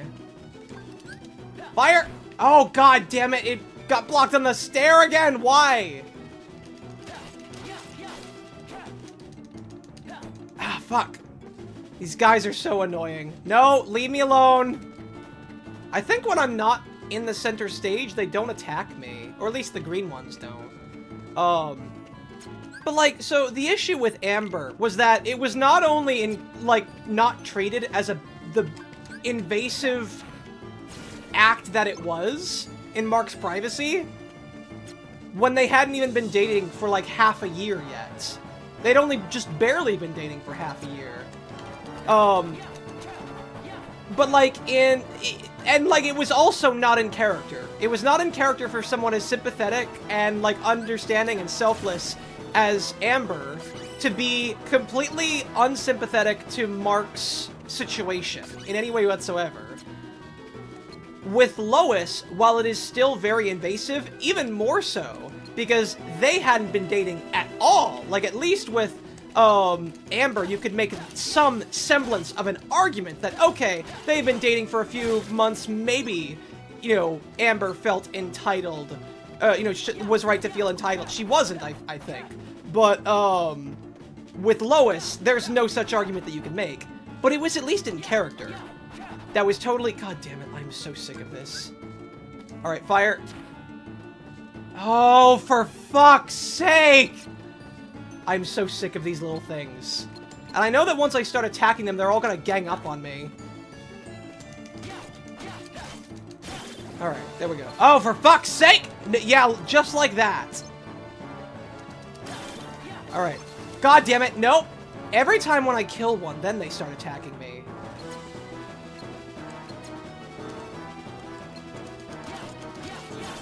Alright. Ah, no, run away!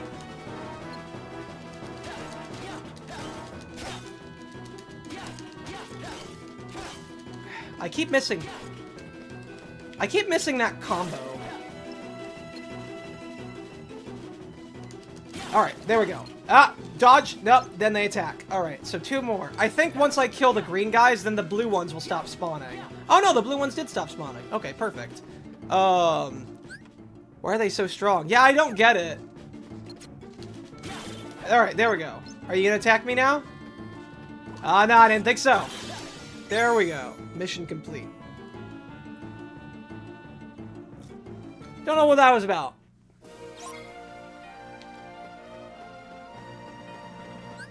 God. Oh! And the Suicide Squad! Don't even get me started on the Suicide Squad! I'm gonna get started on the Suicide Squad. Maz's Suicide Squad is the worst Suicide Squad I have ever seen. It is the worst Suicide Squad in any DC movie that I've ever seen before. It's worse than, like, the Suicide Squad movies Suicide Squad. You know? And it's for one reason. One reason. Because they're all tech villains. And, like, I say that not because, oh, Suicide Squad shouldn't be tech villains or it feels repetitious. Like, it does feel repetitious that all the Superman villains so far have been tech villains, with exception only to, like, Supergirl. And even then, she was mind-controlled, so she's not really a villain anymore. But, like... So, the reason why the Suicide Squad being tech villains is awful is because you can just give this technology to anyone. Don't Jared Leto Joker... No, listen! Listen! At least the and first of all, okay, now...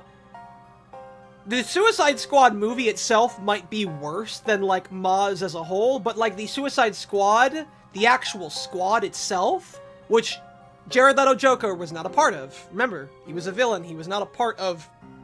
Or he was an antagonist, I think. I don't actually remember much from that movie because it all felt like one lucid dream on crack, but... Anyways. But the Suicide Squad in, yeah, no, that's... I'm glad I don't have to go through, like, each day, one after the other, because holy crap, that would just make this so much worse. But, alright, so, back to the Suicide Squad. So, the fact that they're tech villains makes them the worst Suicide Squad, because Task Force X is employing criminals. They are employing bad people, who are not in any way loyal to them. Now, here's the thing. Traditionally though, in the Suicide Squad, the advantage of doing that, for one thing, was because they were expendable. The Suicide Squad was great for, like, reconnaissance missions. They were good for, infiltration missions, because they could send someone in and effectively, you know, like, be completely scot-free of any sort of wrongdoing, because if they were ever caught, if they were ever interrogated, they were just a button away from being no one's problem anymore, and just kaboom, you know? They were even that way in Justice League Unlimited. They had nanites that would explode, and, you know, that was so great about them. And that's what kept them under control. And they are somewhat kept under control here too, but not with explosives. They are kept in check with electric shock collars. Not like implants that are inside their skin that they have to dig to pull out. No, electric shock collars that can be taken off, that can be ripped off, that can be overloaded with electricity. And one of the people who they're employing is someone who can use electricity. Granted, they didn't know that, but like, still. So, alright, fine. Maybe they just couldn't make explosive implants. Alright, fine. That's not the biggest thing that's bad about them. So the other thing about... Because, like, here's the thing. Task Force X, because of the way that they were set up, they wanted to use villains who were very useful to them. People who had a very specific set of skills. Some of them kind of silly, but still very skillful people in general. Nobody can shoot like Deadshot can. Nobody has, you know, such resourcefulness like Captain Boomerang does, etc., etc. Or, especially in the case of a metahuman, they could employ people with superpowers, basically, who could not be found anywhere else. And that was like a big advantage to having these people, is that you could get a bunch of superpowered criminals and just have them, you know, at your beck and call, under threat of death whenever. Now with these guys, they're tech villains, which means you can just give their tech to someone else. And not just any tech villains. The tech that they're using belongs to Task Force X! So it's not like a situation where, oh, only this person knows how to use this technology, like in the case of Bloodsport or something like that. No, they can literally just give their tech to someone else, to someone loyal. And it's so fucking stupid because them employing criminals is entirely the reason why Metropolis is nearly destroyed in the end of Season 1, because when the Suicide Squad escapes, they end up releasing Parasite, who turns into a giant Godzilla Titan that tries to destroy the city! And it's all Waller's fault! God, I hate Waller in that show. She is awful! She is one of the worst Wallers I have ever seen! And the worst part too, is that they could have just given tech to people who were already loyal to Task Force X that whole time. Because in Season 2, they introduced 2 new villains, who are people that are loyal to Task Force X, and then were turned into super soldiers through Kryptonian technology. And it's like, why didn't you just do that in Season 1? Why did you employ, 3, Quickie Mart robbers? Like, they employed a bunch of teenagers whose worst crime is robbing a couple of Quickie Marts. And then getting their hands on some technology and trying to rob a bank. Parasite or, Dr. Ivo was a big one, because I don't know if they would want anyone else to use his suit. But then after that, you just had lady with electric powers and lady with a flamethrower, which you could just as easily give to literally anyone else, you dumb kumquats! They're so fucking... It's astounding. And, like, they need to be, villains as well, because otherwise, then they can't escape, and we can't have the third act low point at the finale of Season 1. It's so stupid. And none of them are particularly interesting either. Like, they come back in Season 2. Like, we're good guys now, but we're still thieves, and we're still gonna do, like, terrorist stuff. But, like, we're actually good guys, and we're here to help, and, you know, love and stuff. No, Dr. Ivo. Different Ivo. Also, let me catch up on chat. Excuse me, nobody has a sword like Katana. Nobody has swords. Also...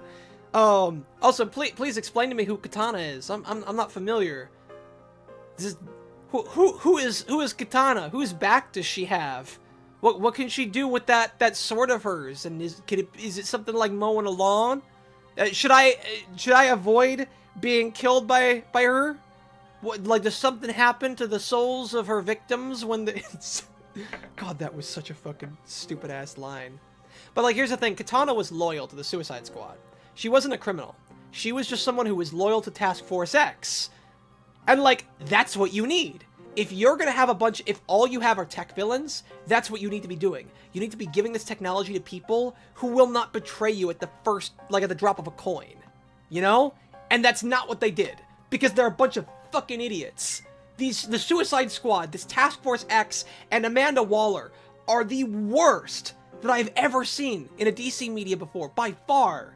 Granted, I'm sure that there's probably worse out there, but I've not seen them. I've not found worse than them. That's it, Pete. Let the hate flow through you. Oh, it's gonna flow. It's gonna flow like a river when this next video I'm making comes out. Good lord, that was a dumb line. Oh, which line was that? Oh, yeah, this is Katana. She's got my back. Here's the thing, too. I was talking about, like, expository dialogue feeling unnatural. And, like, it never feels that bad in the new Superman movie, but there are some times when it feels like it comes close. It never reaches that point, because the movie is still fun. But, like, damn, it's kind of upsetting how sometimes it feels like that, you know? I don't know if either of you guys have seen the new Superman movie. You should. It's a good time, you know, despite some of the things I don't like about it. It was really fun. But no, honestly, I think that the Suicide Squad is one of the things I hate the most about Moz. It's just, God, I could go through episode by episode, just talking about, like, the things I don't like. Good God. This is such, yeah. Wasn't Katana some samurai in the movie that traps souls of her enemies in her sword? Yeah, I think she could, like, cut all them down, I think she could cut the whole Suicide Squad just like mowing a lawn. I think it was advised. Don't quote me on this, but I believe it was advised that you don't be killed by her. Shocking, I know, but you know that in particular, I feel, because apparently her sword traps the souls of its victims. Don't know if you knew that. That's a did you know DC Comics. No, it's still missing something. Something new. Something fresh. I want this Halloween to be a festival of fantastic frights. That was an alliteration, of course. There must be something. There must be something festive. Something joyful. Something merry and bright that I can do to spice up Halloween. That's a word. Sprice. That's definitely totally a word. I didn't just make up just that. Something jolly. Yes, exactly. Something very jolly. Oh, shit. I think... Okay, I think I finally fixed my being underpowered problem. Oh, that's gonna explode. It's gonna blow! It's pulling its cock out! Alright. Can I kill you quickly? No, apparently not. Okay, so... Ah, shit! I'm running. Alright. I rewatched the Christopher Reeves movie, Superman 4, The Quest for Peace, was funnier than I remembered. Also, Superman, the animated series, was cool. It was cool. Oh my god. I gotta rewatch the Cadmus arc. Because I watched that a while back. I marathoned a bunch of episodes from Justice League Animated and Unlimited that were part of the Cadmus arc. That's a really good time. Holy crap. I feel like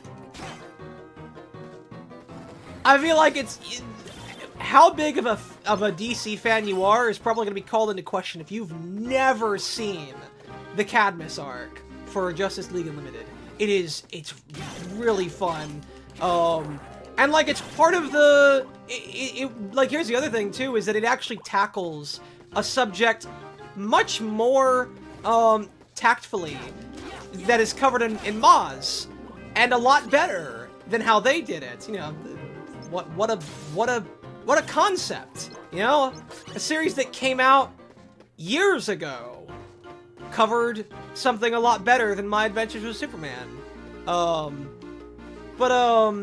It covers the whole, like, the fear of, like, superheroes having too much authority with their power.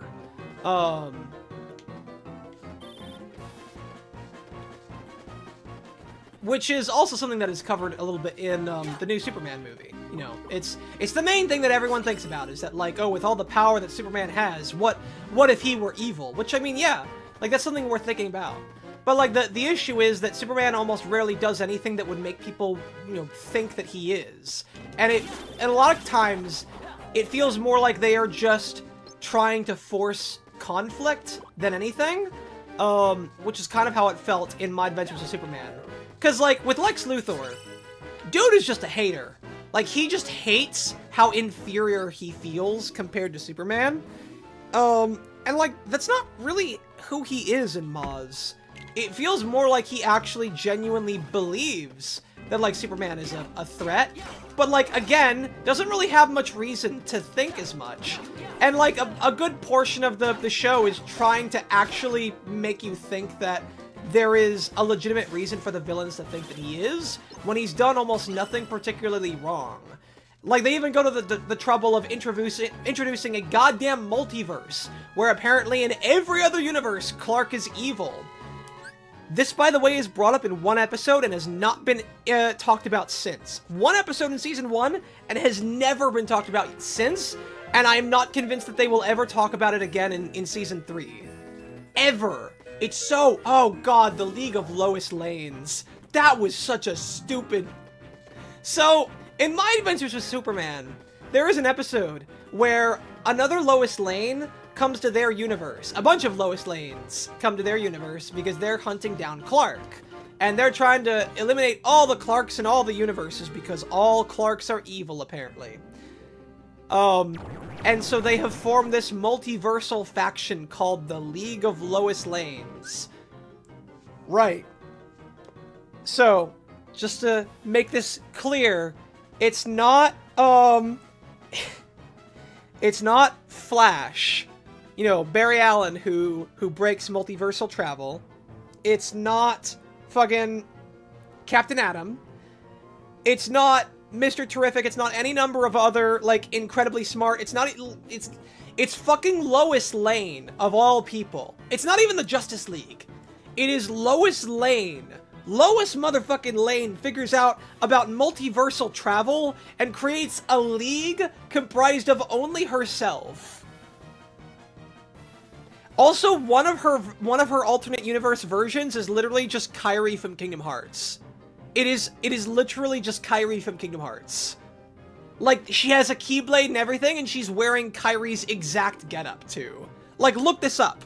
Look it up. Look up My Adventures with Superman, Lois Lane, Kairi from Kingdom Hearts. Like, that's... it's so silly.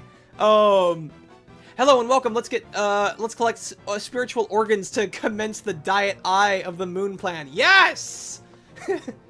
Give me your organs! Oh, let me explode this. Yeah, if you guys could get over here. 3, 2, 1. Oh god. Holy crap! Yes! That worked out a lot better than I thought it would. Ah, no. Hey, can you... Oh my god, that is really good with aerial attacks. Holy shit.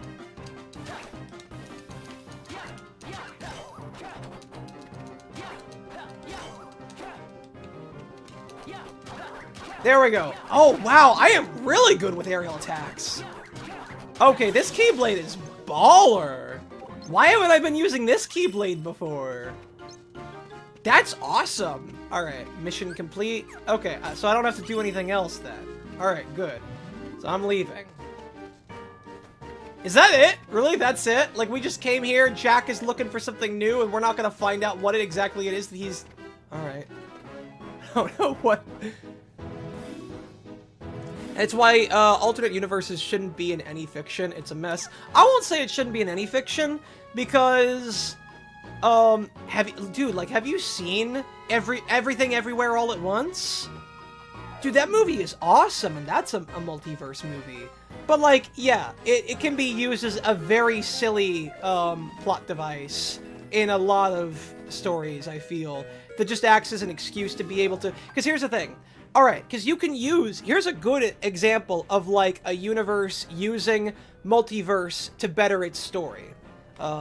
Trick or treat! I'll tell you that after this cutscene. Huh? Ow! Just fucking dies! We got you! You're dead! What a bunch of little shits. Roxas, go beat him up! What was all that about? Go beat him up! Don't let a couple of kids throw a bomb at you! Go get those little shits! I should get back. No! Go beat the... Go commit child abuse! Listen, dude, if you haven't gotten this world's child protective services on your ass yet, like, you're doing something wrong, because those kids need to get the shit kicked out of them. You know? Something fresh, something trembling with terror, erupt with excitement, something jolly, perhaps? Something involving bells.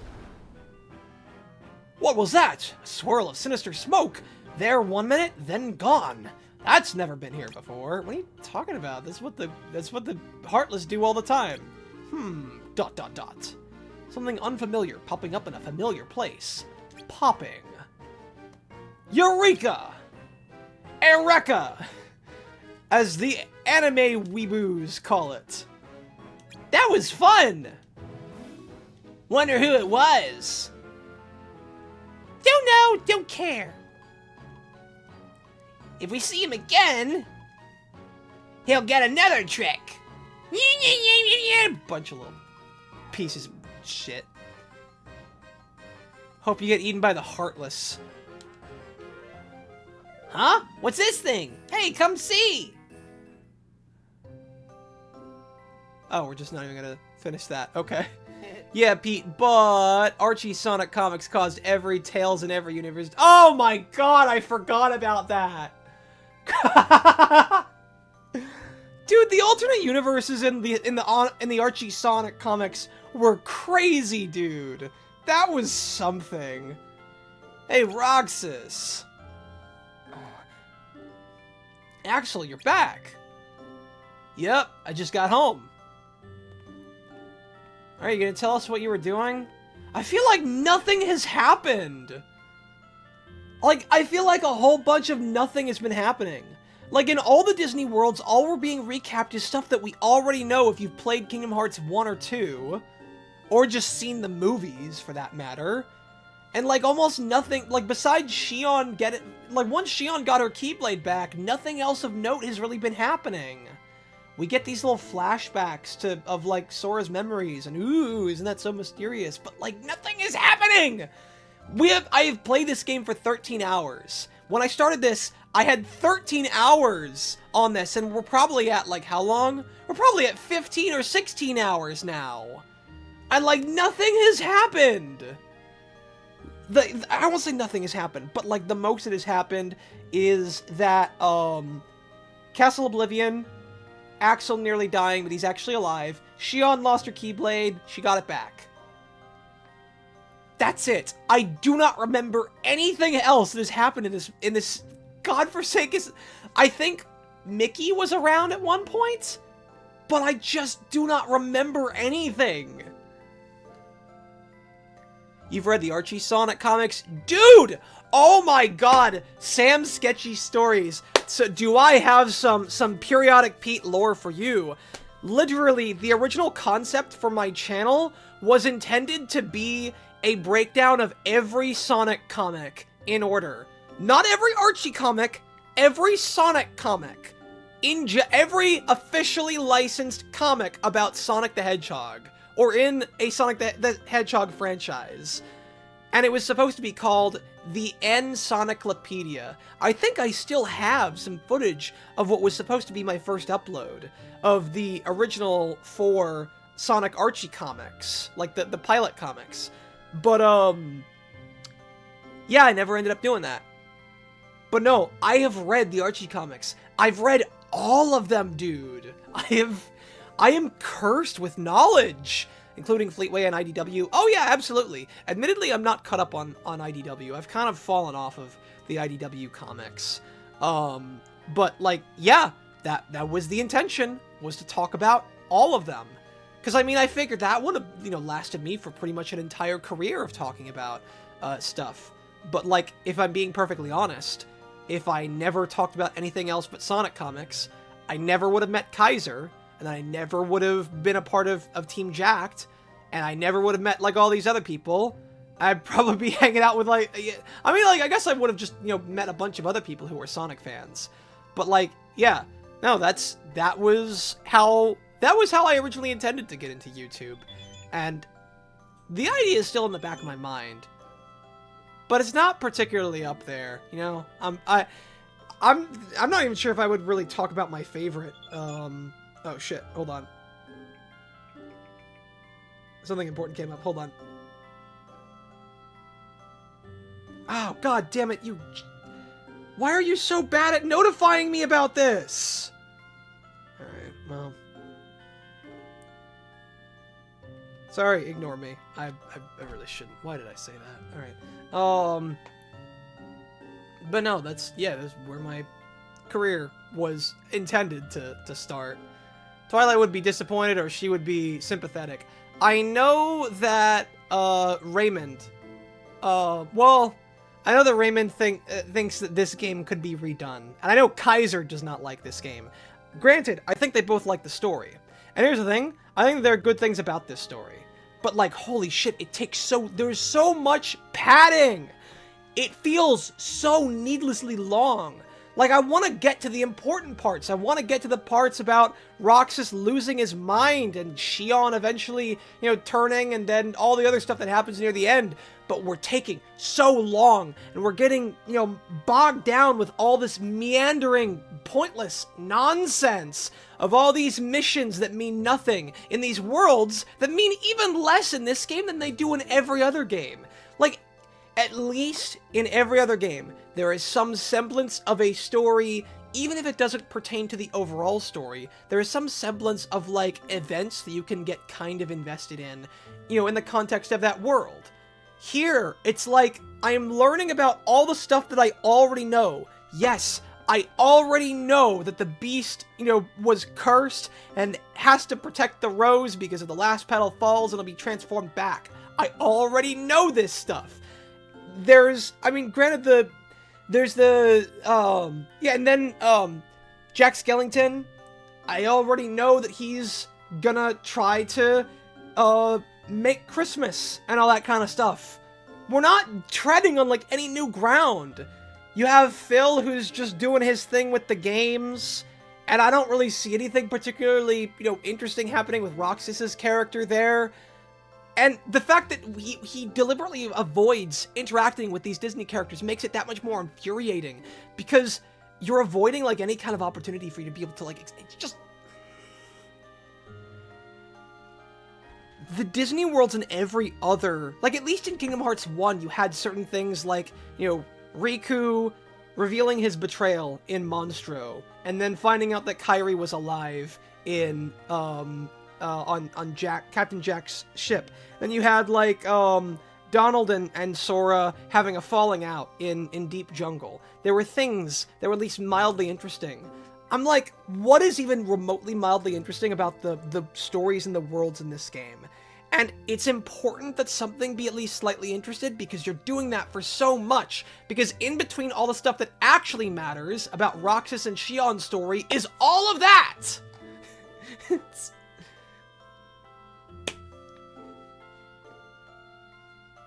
Hey, hold it up.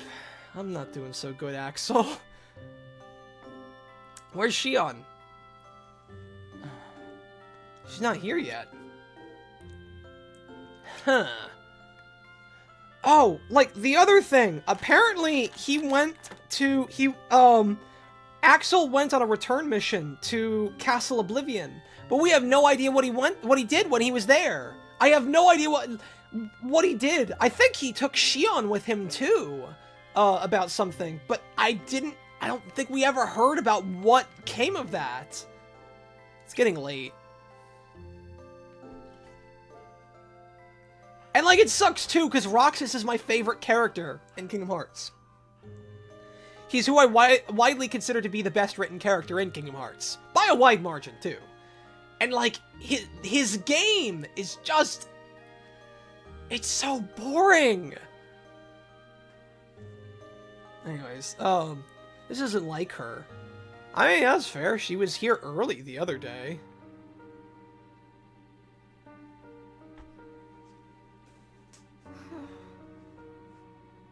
How could he say that? Oh, are we gonna see... Oh, did she get to meet Riku? Also, I really need to save my game. Yeah!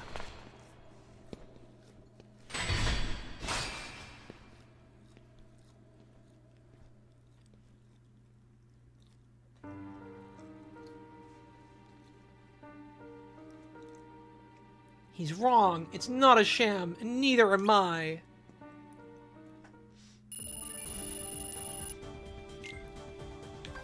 Close the mission review. Yep, I'm good.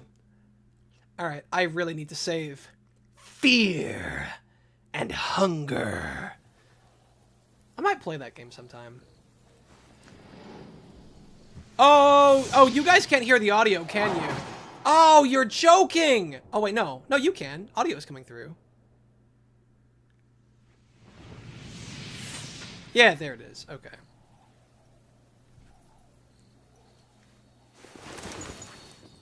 It is Riku, our edgy boy!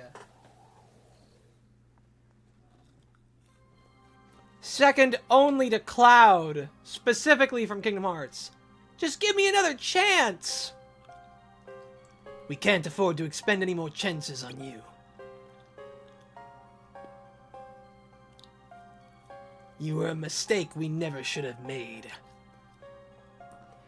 Dude, your only mistake is not filling in half the ranks that were lost at Castle Oblivion.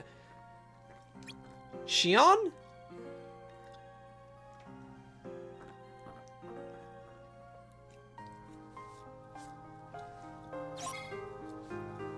What'd you say to her? What did you say to her? I'll kick the... Get over here! Get within punching distance of me. I'll kick the shit out of you. What did you do? What did you say to my girlfriend? What did you say to her? Bitch. Yeah. You won't fight me. You're just scared. You just little bitch. Alright, hold on. I really gotta save. I need to get in the habit of saving from now on because I've really not... 16 hours! We've been playing for 16 hours!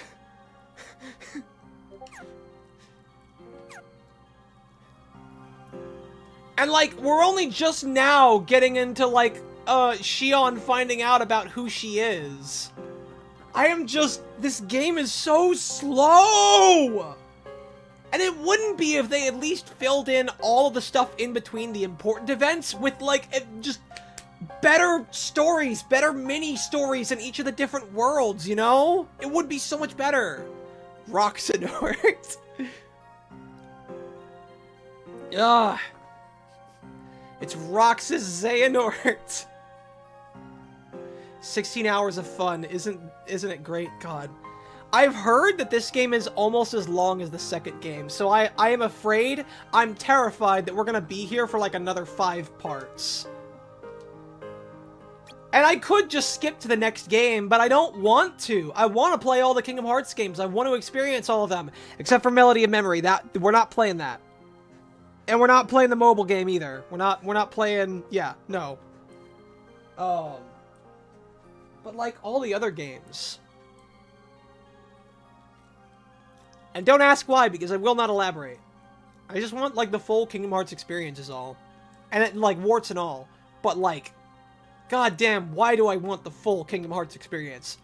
Why is that something I want? And I can't tell you. I do not know. I just do.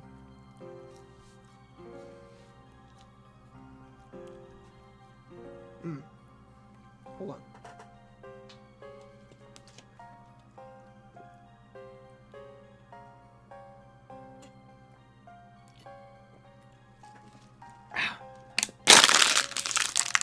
Excuse me while I'm crunching some skulls. I feel like the only one I'll play for sure is the original PS2, and I'm not sure if I should ask Twilight about it. Honestly, okay,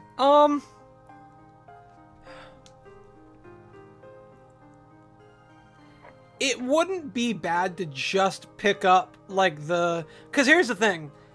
The complete, or, 1.5, 1.5 plus 2.5 goes on sale on Steam pretty frequently from what I've seen.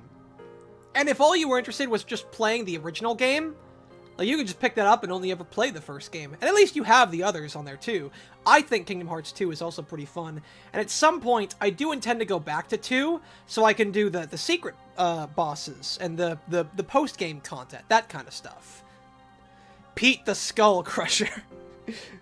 I don't know if anyone remembers the, I did that while we were in the middle of, the last Team JYCT podcast. I was, crunching my water bottle, because I have a, I want to, like, try to conserve space in my trash can, so I will crunch up my plastic bottles just to, like, save space. So I did that last stream, and I remembered I Know Nothing commenting, "Oh, I thought that was Twi crunching a skull somewhere." It's just funny. Alright, guess we're returning to Beast Castle. Mission: a giant Heartless has surfaced on Beast Castle. Team up with Zalden, find it, and eliminate it at once. Alright, let's do it. If this is a boss... I mean, I'm fine having a party member on a boss fight, but...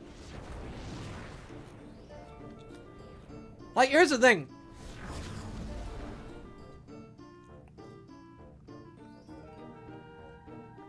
You have an organization of 13 people at your disposal. And you do almost nothing with them. There is nothing that we learn about these characters that we didn't already know before. If you've played Chain of Memories and you've played Kingdom Hearts 2, you already know who these characters are. You don't learn anything else about them. You don't learn anything about, like, their deeper motivations. You don't learn anything about, like, their desires and their personal goals. And, like, in all the time that we're spending doing this meandering in these worlds that don't matter, is time that you could be spending fleshing out these characters, letting us get to know them somewhat, especially since they return in later Kingdom Hearts games anyways. Hell, to this day, we still don't know what some of their deals are. It's... it feels like such a waste. I made fan art of that for Team JYCT. It isn't done yet, but I plan on posting it for the new Team JYCT subreddit once it's done. Oh, the skull crushing? Oh, fantastic. Oh, that's awesome. I'll make sure to let them know, because I love that part of the podcast. I will absolutely let them know. At me on Twitter. If you're on Twitter, feel free to at me. I'll, like, send it over to them, as well. Granted, I think that if you post it in their Discord, they'll most likely see it anyway. But, like, I will make certain that they see it in their private Discord server where we actually do our streaming from. I'd like to keep this quick. Don't drag your heels, Roxas. You're the one dragging your... bitch. Track down the giant Heartless. Alright, but first... I want this treasure chest. Give me this treasure chest, please. I would like this treasure chest. No, not you. I would like a treasure chest. Thank you. Give me treasure. Alright, now we can fight you.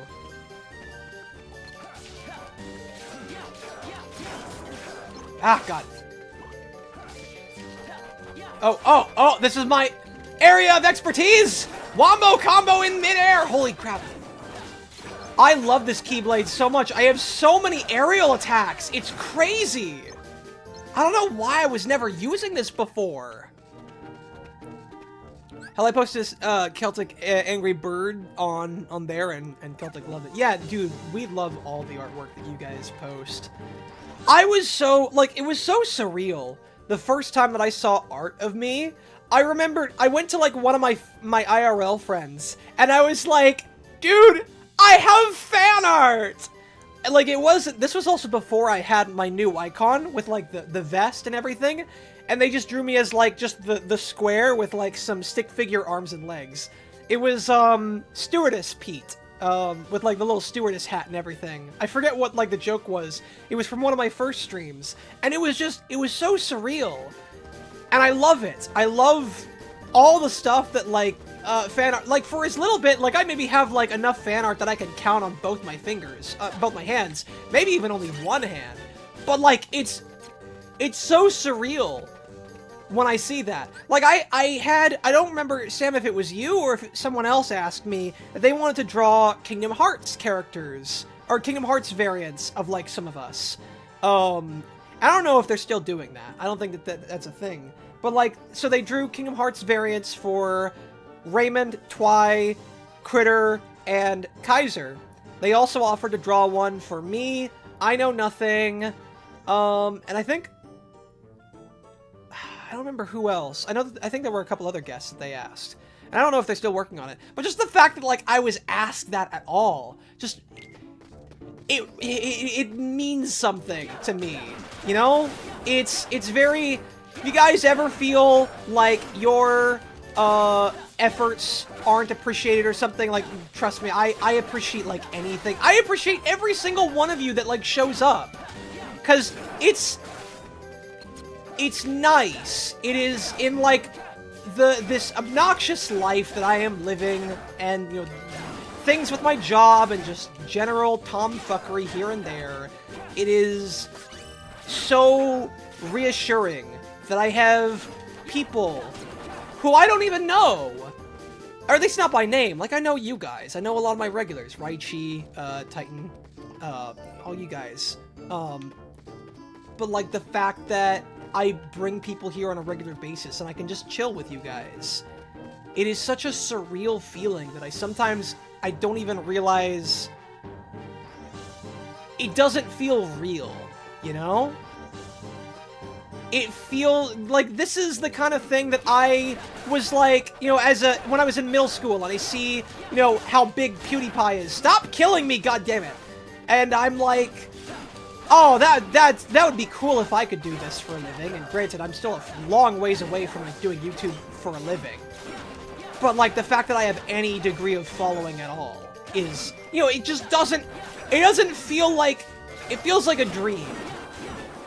In both the metaphorical and literal sense. It feels like something that could only exist in a dream, and it also feels like the dream I am living, you know? I appreciate that. Every one of you. Also, I'm going to die. Hold on. Hold that thought, Zalden. Gonna cure myself. Thank you. Alright, dude, you gotta stop, like, killing me when I'm up in your face, please. I'm trying to hurt you, and I need to, like, do that better.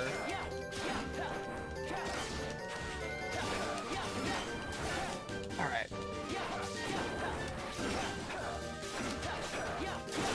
Alright, let me try some more arrow attacks. There we go. Holy shit, he gets so much airtime! Just so much! I don't think I've ever gotten this much airtime in Kingdom Hearts 2. Okay, hey guy. It's crazy. I like this Keyblade. This is fun. I like it. They're fighting Heartless, and they can also command Heartless. Why not just kill those? Yes! That's what I'm saying, man! Like, I don't get it. Why are you fighting these people? I don't get it.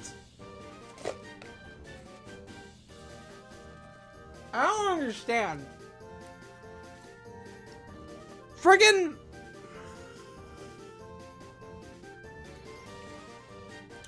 Jack Skeleton figured out how to control the Heartless.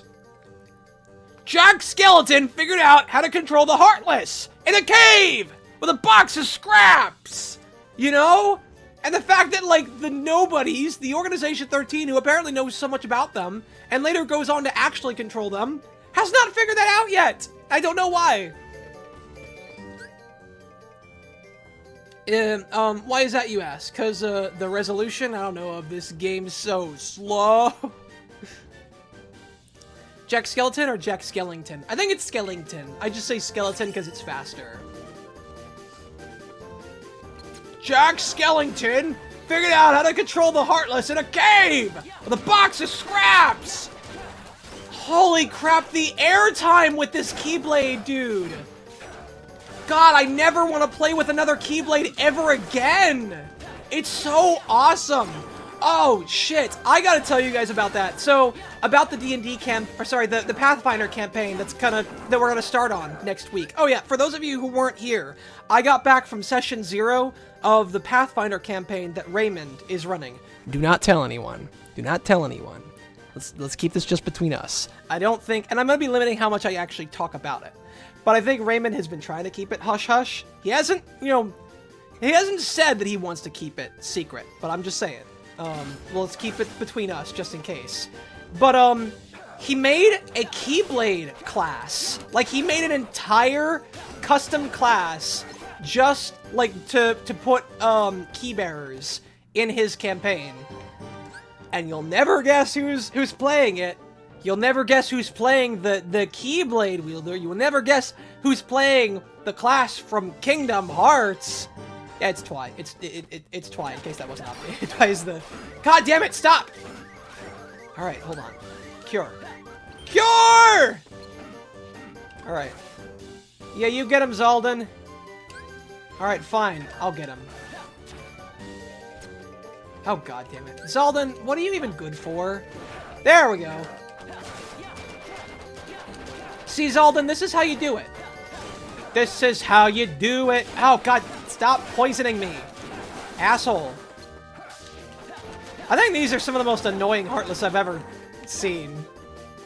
Just keep it between us. Then, Celtic, Raymond Kelty, I don't know anymore, real, is gonna watch the stream later. Nah, no he won't. No he won't. And besides, I've been talking about this the last couple times I've been streaming Kingdom Hearts anyways. Keep up, Raichi. This is why you guys gotta tune into my stuff, is because I will reveal the deep dark secrets that are kept with me about Raymond's next big project. That's why you guys gotta tune into these streams, so you can hear about this. Yeah, so... And granted, because it's a custom class, I was a little bit nervous about it. Because I decided to just be a sorcerer. Just because, for reasons I won't describe yet, it was best for me to play a charisma character for what Raymond wanted me to play as. Because I asked him, because I don't really have like a particular character that I like to play as, so I asked Raymond what, would be best, what would be the best kind of character for him to, oh no. And I determined that, like, it called for charisma. And so I didn't really get a chance to choose his new custom class. But I did look over it. And I noticed it was basically a fighter who has access to the wizard spell list. Or who can have access to the wizard spell list. And I immediately closed it and went, nope! Nope! Because I cannot be trusted with that much power. Like, the kind of build... I'm already making a build that should be, like... is gonna be kind of min-maxing a little bit. And a little bit broken, to an extent. And, like, you hand me a combat-oriented character with really good, armor class and HP that also has access to the biggest spell list in the game... I would make a monster out of that, I fear. Hey, Celtic, Pete told us about the Pathfinder thingy.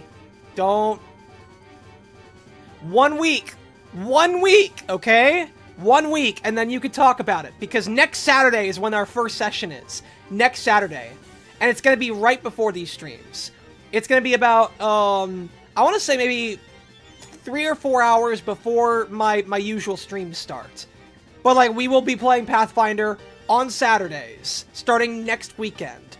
Tune into that. It's gonna be fun. It's gonna be great. It's gonna be a heckin' good time. With lots of surprises, lots of twists. Maybe some twists created by yours truly. Who can say? You'll have to tune in to find out.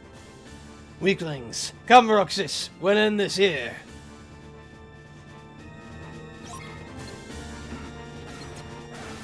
I mean, here's the thing. In my defense, Raymond never said not to talk about it. And, I mean, that's on him. That's his fault.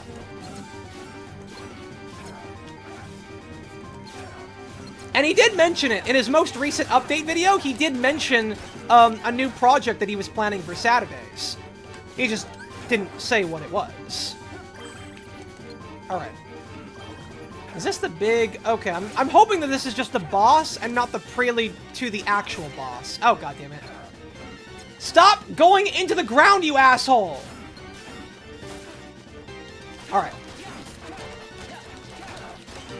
God damn. Alright, here we go. Let's do some magic! Fireball!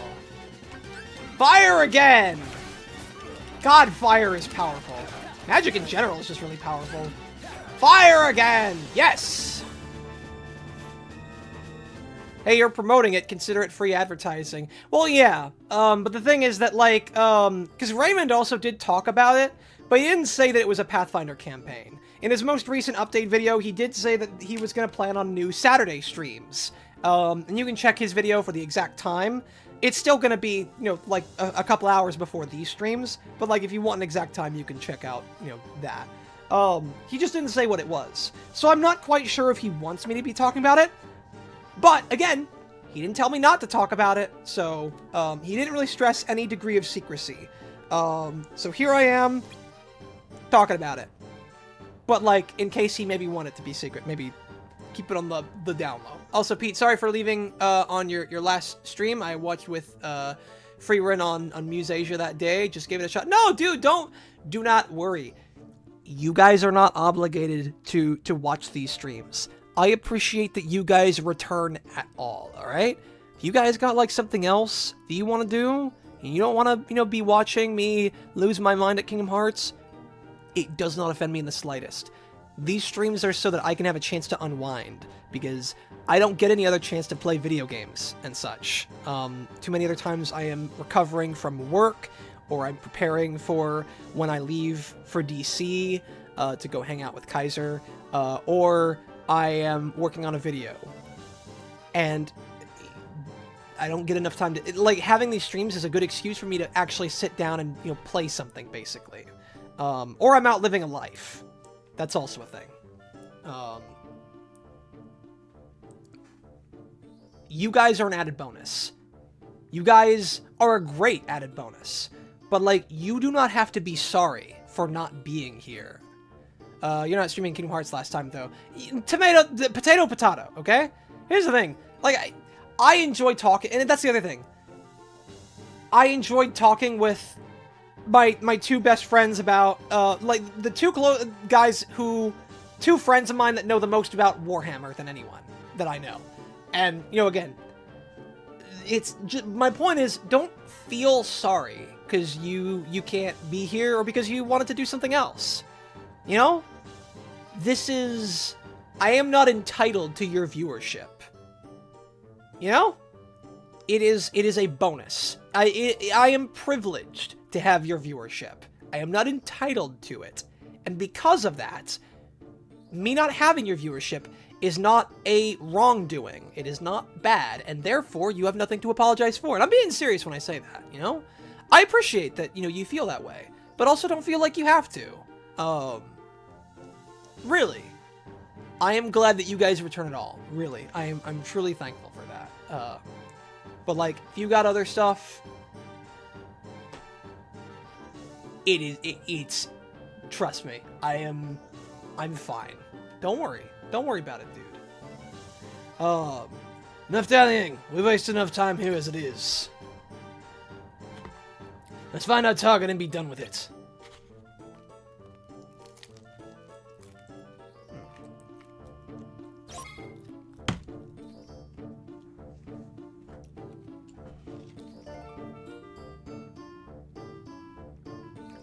Damn, my calzone got cold, but that's fine. Alright, oh yeah. Track down the Heartless, okay. I thought that was the giant Heartless. I thought we killed it, but alright, whatever.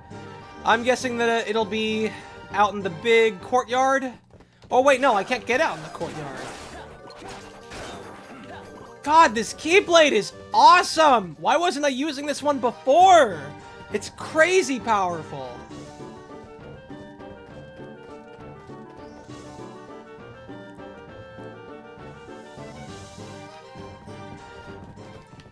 Hey guys, how's your health plan?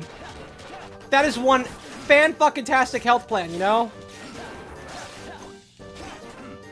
Jump! Aerial! Barrage! Get effed in the bee!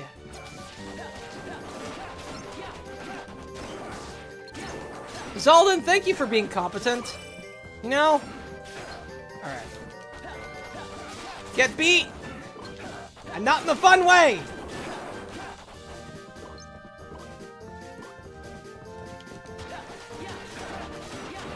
Forgive me, but we need your organs for Xemnas' gotcha. Yep, yeah, pretty much. He's playing too much, Kingdom Hearts, X. He needs... the game only takes hearts as currency. Don't ask me why they take hearts as currency. Everything in our world takes hearts as currency, so... Yeah, we gotta be... Give me your organs. I will be harvesting your innards. Where's Raiden when you need him? Where is Raiden? God, I gotta get around to playing the Metal Gear Rising DLC, because that game was really fun. And I like the meme of the whole harvesting organs thing. That was fun. That was a fun game. Oh, for God's sake, how many of you are there? Alright, for real, if another couple spawn, I'm just gonna move on.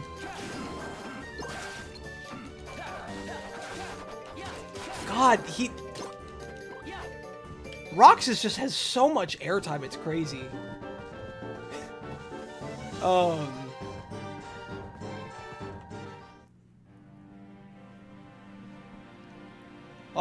is this our first boss? Oh no, we fought one of these guys before. What are you doing outside of the sleeping world? You're not supposed to be here! Look at the size of it! There you are. Let's begin.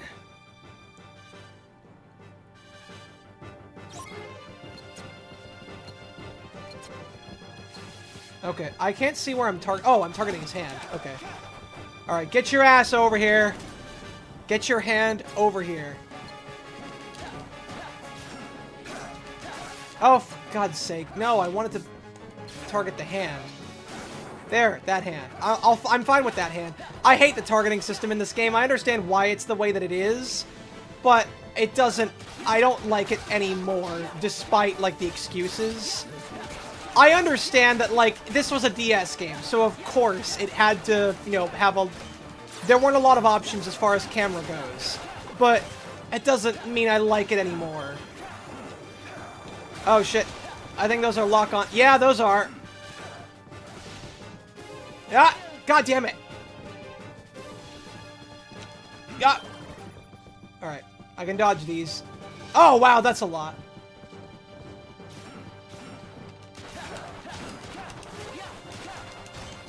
Hey! Dark side! Need a hand? Ow. Roxas, the camera! Speaking of camera problems... Oh, this is not the best place to be right now. Oh. Well, I'm... Glad I jumped that time. Uh-oh. That looks bad. That looks very much bad. I don't like that. Oh, he's just gonna make things fall from the sky. Okay. That's nice. Oh, God. And now I have... Alright,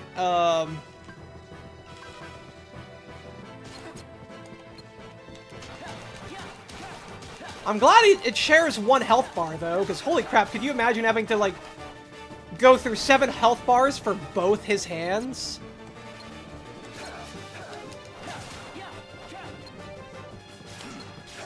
Alright. Get your hand back here.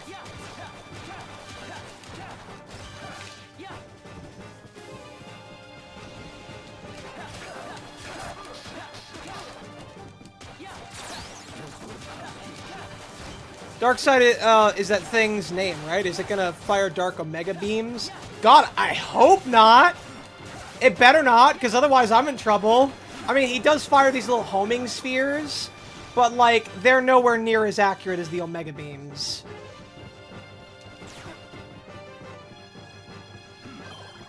Yep. You're not gonna...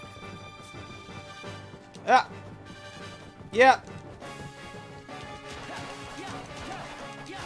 Your balls are no match for my big metal stick, you idiot!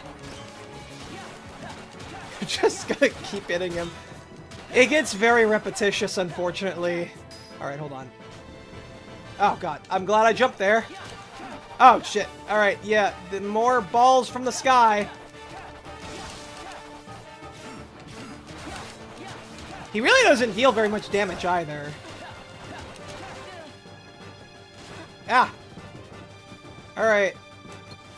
Yeah, you just keep getting hit by those things, Zaldin. That's fine with me. No, Zaldin! They're targeting you! Don't bring them over to me!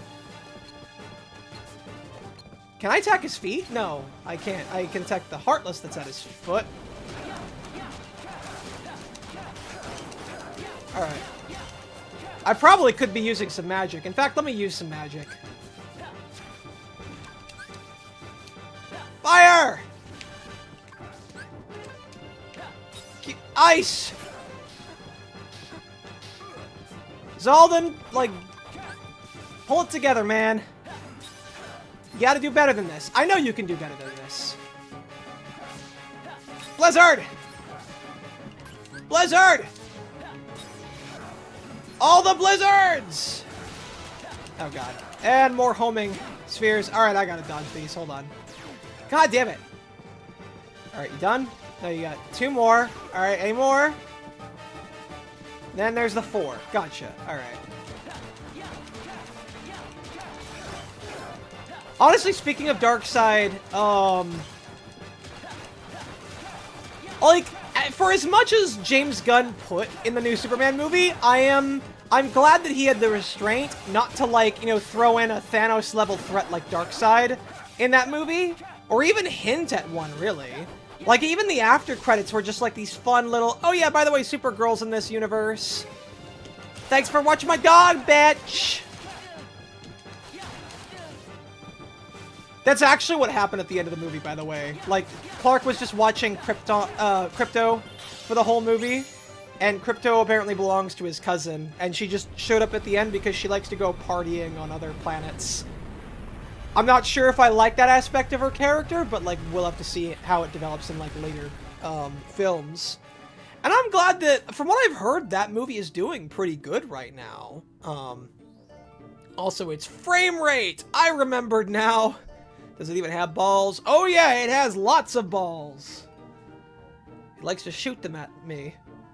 Toothless. What is it? No, that's a DreamWorks property. This is Disney, Zaldin. Get it right. Come, Roxas. Our mission is over. Wait, this isn't How to Train Your Dragon? Yeah, exactly. Right. Grrr! Ah, the real boss fight begins! What was that? Roxas, go release his heart. We need him to make a Heartless. A beastly host, I'd imagine. It came from his room. Did something happen? Who gives a shit? I wonder. Come, we'll take a look.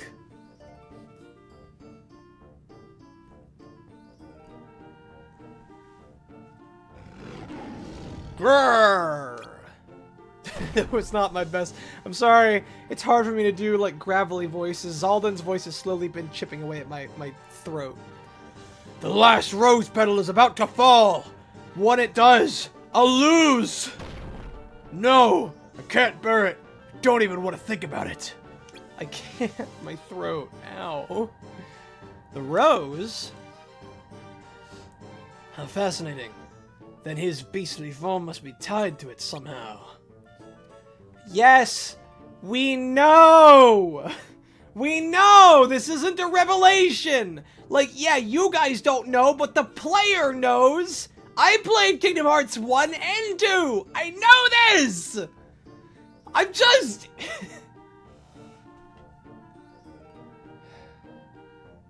Why are we still here? Is it related to the spell? Yes. It seems if he doesn't complete some task in the Rose's lifetime, he stays a beast. One of the servants did mention something about time running out. Number 1 rival! Yes, we are just here to suffer. Welcome, man. Glad you could be here. The key to his cursed form. His morsel will prove useful. What do you mean? I mean that this is a plot point that we're setting up for another game entirely and will not be in any way relevant in this one. Won't even use it to develop my character at all. I'd only waste my time attempting to explain it to you. Come along, we must return. I actually don't know if that's what he sounds like. God, I'm just...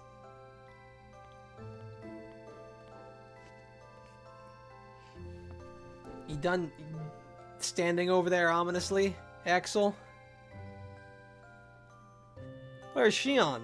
To suffer who? To suffer Darkseid, of course. And his balls. Haven't seen her today either. Oh well. See, like, this is just all that's happening, is it's just, oh, go on a mission with, like, very little story relevance, come back, eat some ice cream, and the day tracker progresses. And, like, nothing else interesting has really happened. Like, only the most minute of interesting stuff is just... Hey, Axel. Huh? Is there anything you couldn't bear to lose? What? Where'd that come from? I ran into somebody today and... Well, he had something like that. Something so important to him that he couldn't bear to lose it. Why don't I have anything like that? Because you don't have a heart. I guess.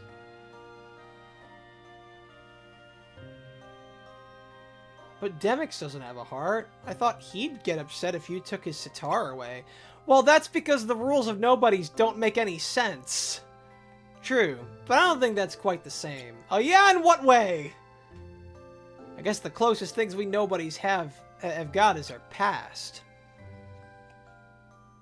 You know, like my lore, having the same piece of lore retold 3 times with barely any exploration tied to it is tiresome, basically. And I mean, it's basically 3 times, because there's the movie Beauty and the Beast that already went over this, which if you're a Disney fan, you'll have seen. There's Kingdom Hearts 1, which I think briefly touched on it in his bio. And then Kingdom Hearts 2 actually involved Beast's background as part of the game's story. It's like, why are we touching on this again? And why are you drip-feeding it to us like it's something that we're actually interested in knowing?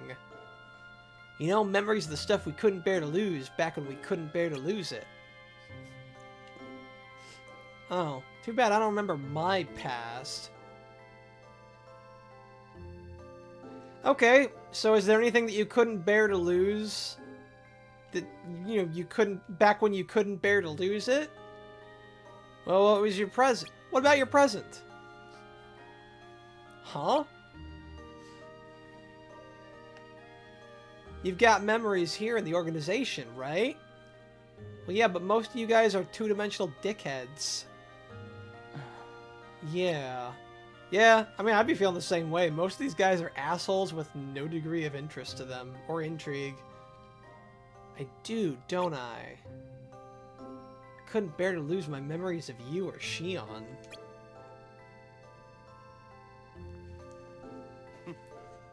Well, see? There you go!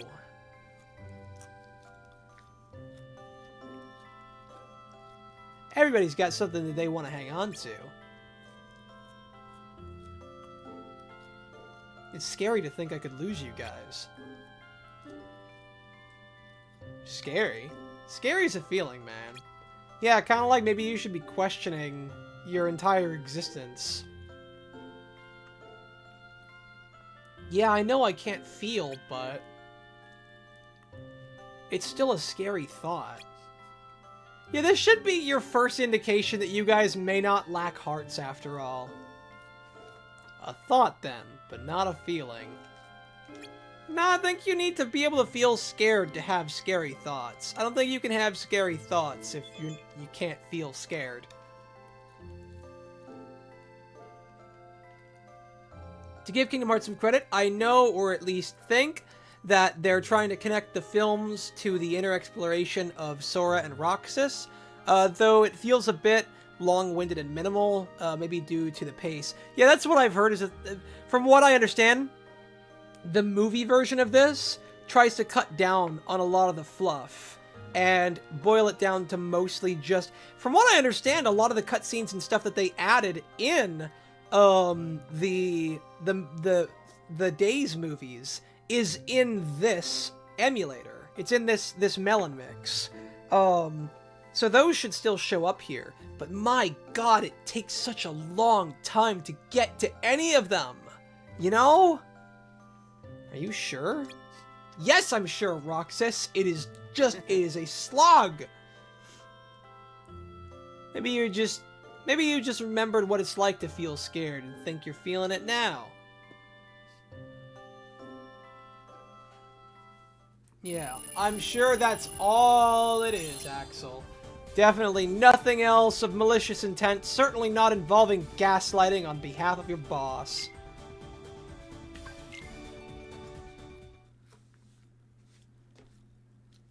We got more than 100 more days of this.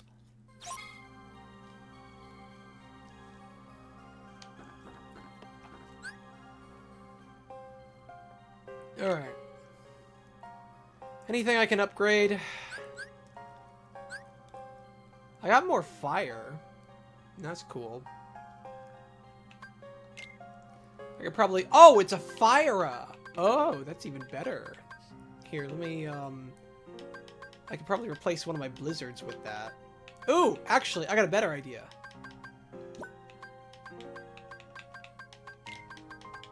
Let me put my heals in there. I'll put my fire right there. Arms you with 2 casts with each panel that you link it to. Gotcha. Doubles the level of magic panels. As you, with 3 casts of the magical panel. Oh, I see. Oh, okay. Doubles the levels of magic panels linked to it. Actually, no, I might want to keep that there, because I do need heals. Alright, move that there. Put a blizzard. Honestly, I should try using thunder or arrow. Oh, God. Alright, yeah, let me go with thunder. I remember thunder being pretty powerful. Arrow. Magic that shoots a swift gust at a foe. Yeah, and it puts them... Actually, shoot, that's what I should be using as arrow. I'll, do I have any more blizzard casts? I don't think I do. I replace this fire with thunder. But it'll just be 1 thunder cast, so I don't even know why it would be worth it. Arms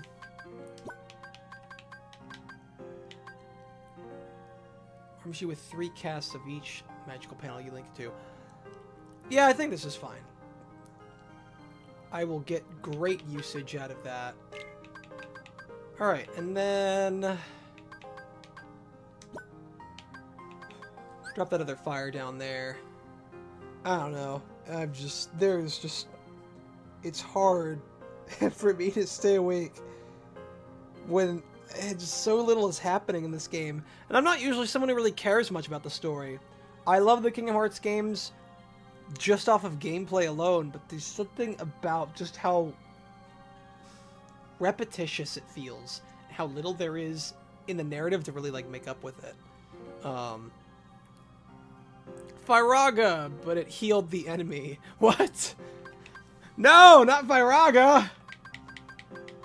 That wasn't supposed to...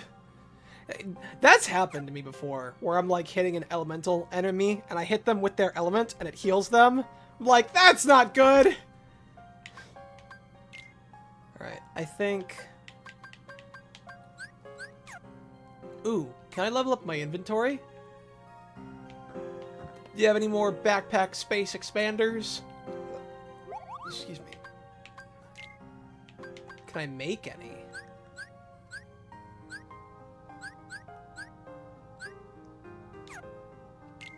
No, apparently not. Alright, oh, but I can... Oh, no, I already sold out of all those. Alright, well, whatever. What is, slot releaser? Unlocks 1 additional slot panel. Ah, okay. It's what you call friendly fire. Ah! I appreciate that. I appreciate a good corny joke. Alright, I think we can go to the next one. I'm trying to go back to like 4-hour streams, but like it's hard. Cause like there's so little happens in this, and I'm trying to like go off of just what I'm talking about. What are some other things I really liked about the Superman movie? I liked how it was a lot more about humanizing Clark, as it should, you know?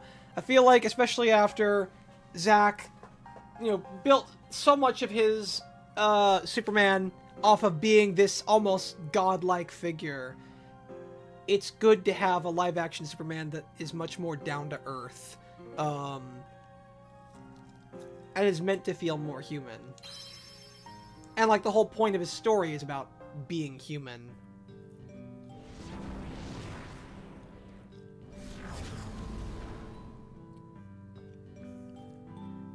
It's what you call, gosh darn it, I am cringe, but that's what makes me real. Yeah, exact. See, Raichi, whenever somebody judges you for being cringe, they don't know true freedom. Only he who embraces their cringe truly knows what it means to be free. Part of me is hoping that Roxas realizes how tedious this work is and eventually tries something to get the ball rolling, but I'm not sure that's going to happen for a good while. Yeah, well no, it's also weird too because it goes into like the actual motivations of these characters outside of what the organization asks of them, and it's something that has always kind of like not made too much sense about that, but let me continue with this cutscene. I'll get to that. Hey, isn't that... Ah, important stuff is happening! Hey, Xion!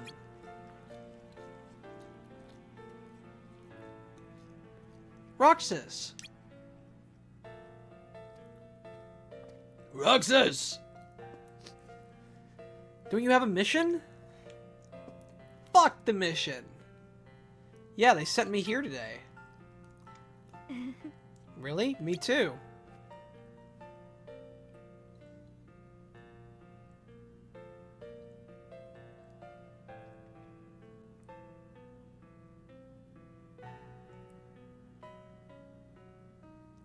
Roxas, I'm sorry.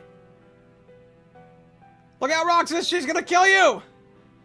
She's pulling her cock out! I shouldn't have run off like that. Whatever, it didn't bother me. I was upset. I messed up a mission really bad. I don't suppose you heard about the guy pretending to be one of us, the organization imposter? I mean, he's considering that, like, you guys know all your organization members. It's kind of hard for you to make an organization imposter when he's not just... I don't know how you can have an organization imposter when there are only 7 of you, 8 of you that, like, wear that cloak. And you can easily identify someone who's actually a member. I don't know how... I don't know why... Like, I know why he has the cloak. It's so that he can use the portals of darkness without being hurt, but... It's like... It's weird that they're setting it up as like, oh, he was trying to pose as one of us. The spy has already braced the blue team. I mean the organization's defenses, or breached the blue. Honestly, like the idea that he's even a spy in the first place doesn't make any sense. Nobody would recognize him. Sax was so mad he called me a mistake. Oh. Well, that's because Syax is a dumbass who doesn't realize that the organization's numbers are now cut in half, and he's not caring enough about that. He's probably not even bothered trying to find new members. The idiot. Don't be. That jerk can say whatever he wants. I can take it.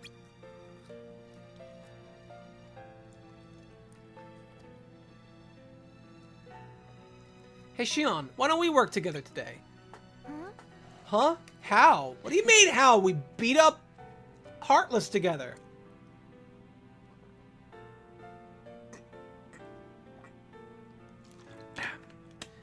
Let's double up our missions. If we team up, we should be able to cut through the work faster.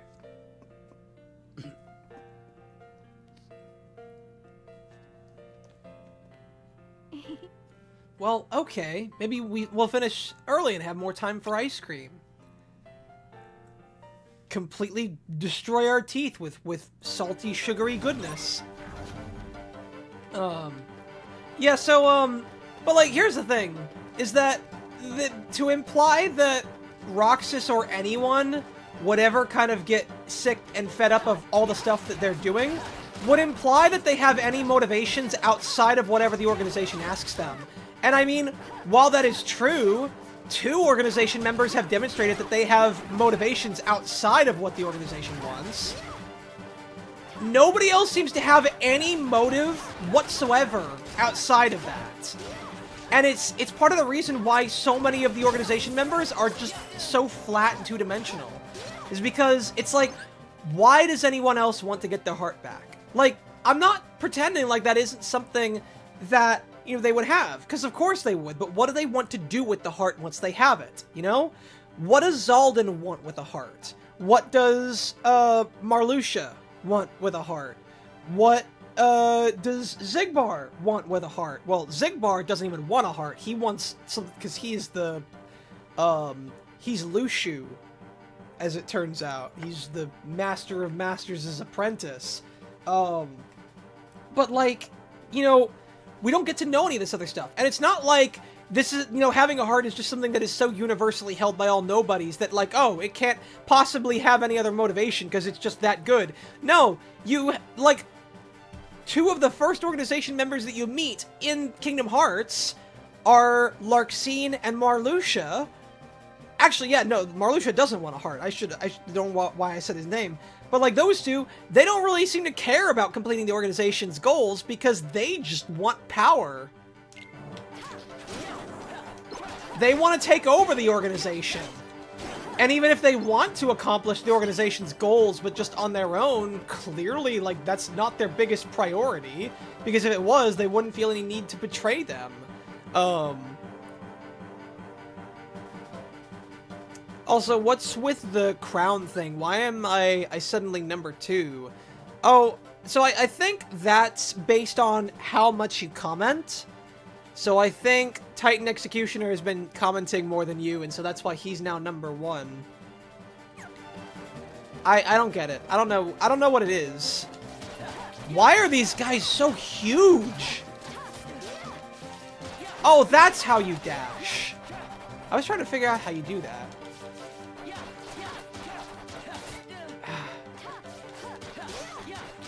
Alright, can you please die? Alright. Here, I'm going to fire! What? Fire! There we go. Get fired, idiot! Cut through the work faster. This is the wrong game to say that in. No, clearly! That's a huge glitch. Wait, what? Oh, you mean... Oh, in YouTube. Oh. Yeah, I don't know. Listen, I honestly do not know what the whole crown thing is about. Alright, get out of there. Alright, get fireballed, idiot. There we go. I meant the Heartless. Oh, what glitch? I didn't see what glitch you were talking about. Ah, why are you huge? Okay, hold on. Alright, you I can probably kill with...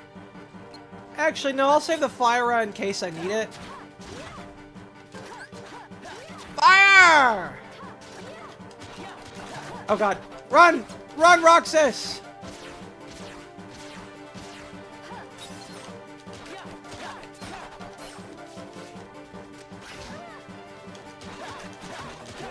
quit it. All right. God damn it. Xion, you gotta get rid of those sunglasses. They're not cool. They're not in style right now. That's bad.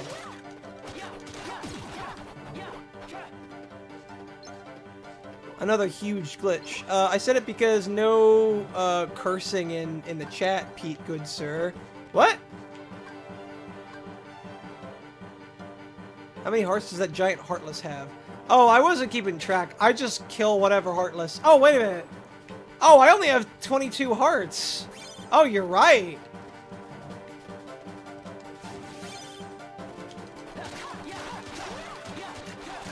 I feel like I probably should have gotten more hearts from that. You're right. That might have been a glitch. Alright, fire magic again. Alright, there goes all my fires. Alright, dude, you need to, like, chill. Okay, maybe I might need to start using fire,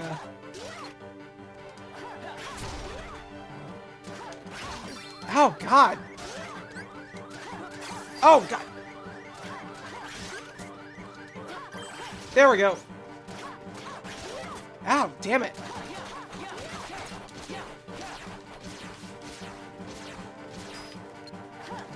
Ah, why did I lose lock on? Alright. Why do you have so much health? Holy crap.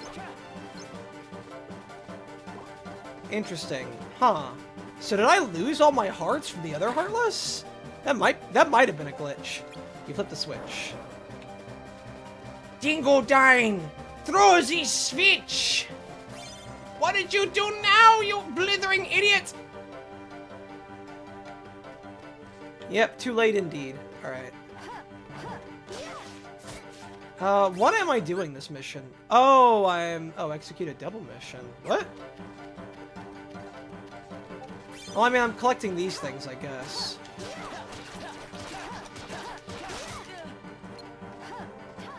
Alright, we're back to dealing minimal damage to these guys again.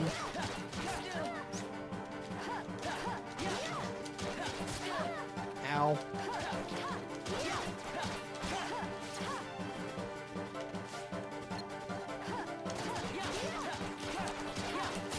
God damn it. Alright, here, if I attack him from behind...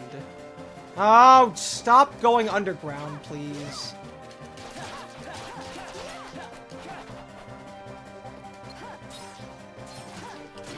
Yeah! Thank you, Xion. And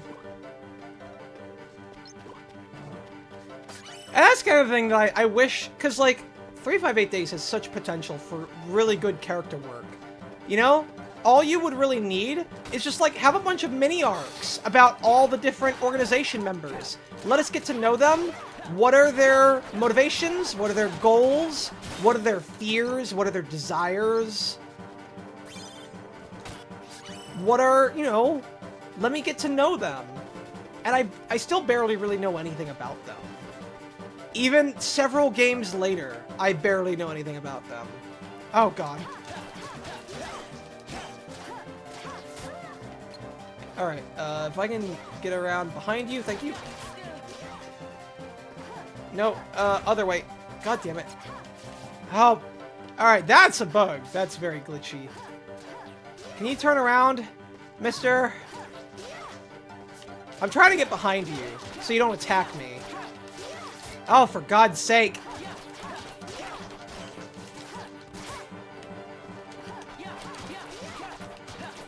There we go.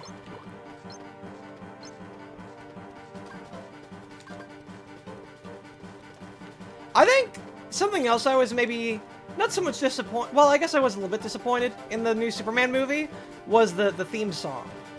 Because every Batman movie has had, like, a different theme every time. And this one, like, it's different, but it's just a remix of the theme from the 1980s Superman. And so it doesn't feel as distinct, especially since I don't think they're really trying to replicate that movie much. Granted, I should probably rewatch the older Superman movies, which I didn't really get a chance to do. But, like, in other Superman movies, you know, and it's not hard. Because, like, even, Superman versus the Elite had a pretty good Superman theme. Da da da da da da da da da da. It feels distinct, it feels unique, and it feels Superman. With this one, like, I like that they, you know, brought that back. But, like, the movie, it almost doesn't feel, it feels a little out of place, because it's calling back to a movie that I don't think the rest of the movie is really calling back to much. At least I don't feel like it really is.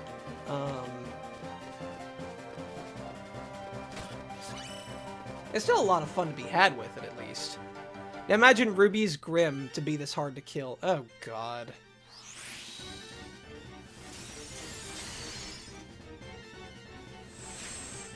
I mean, it would make the tension in Remnant at least slightly more noteworthy, considering that for the early volumes, there's, like, the Grim, despite being a huge threat, really don't pose much of a threat and can be taken down by frickin' children who haven't even graduated Huntsman school yet.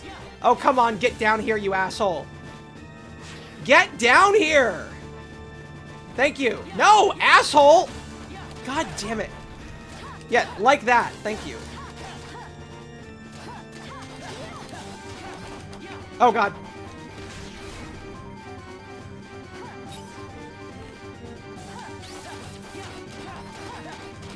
Alright. Get bludgeoned to death, idiot! God damn it. Alright, hold on. Magic! Fire! God damn it! Roxas, you had one job! Fire! Roxas, you had one job! How did you miss? Are you kidding me? I have to line up the shot for that spell? Really?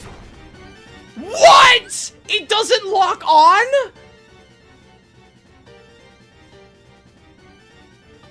I wasted the most powerful spell that I had. What? Like, the base fire spell locks on. Why doesn't the up... Why doesn't fire... Yeah, look, it curves and everything. I don't... What?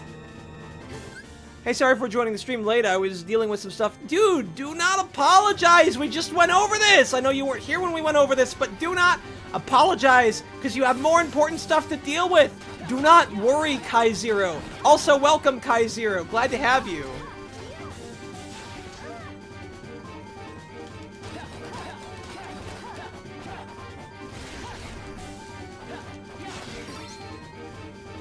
Alright, hold on. Let me heal myself.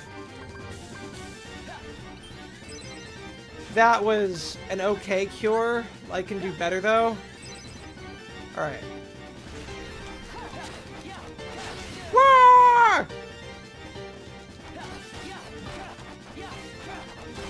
Ah, God.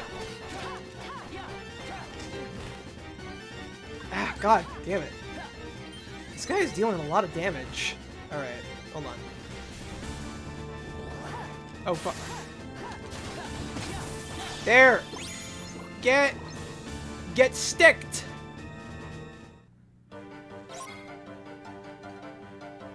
Alright, I think... Is that it? Okay, yeah, that's it. Alright, let's head back. God damn it. This is the other thing I also really hate about these missions. You have to walk all the way back every single time when you're done. You can't just, like, teleport out from wherever you are. No, you have to go all the way back to the beginning where you were. And this level in particular, and some others, it's also annoying when you have, like, other shorter routes blocked off on purpose, just so that, like, you won't get a shorter way to, like, the final room.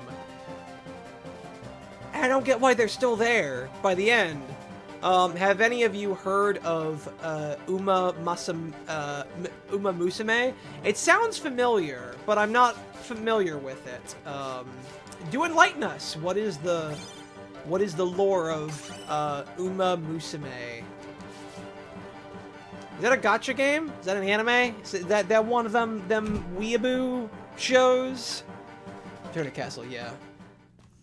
The horse racing. Oh, yeah! Yeah, I've heard of that one.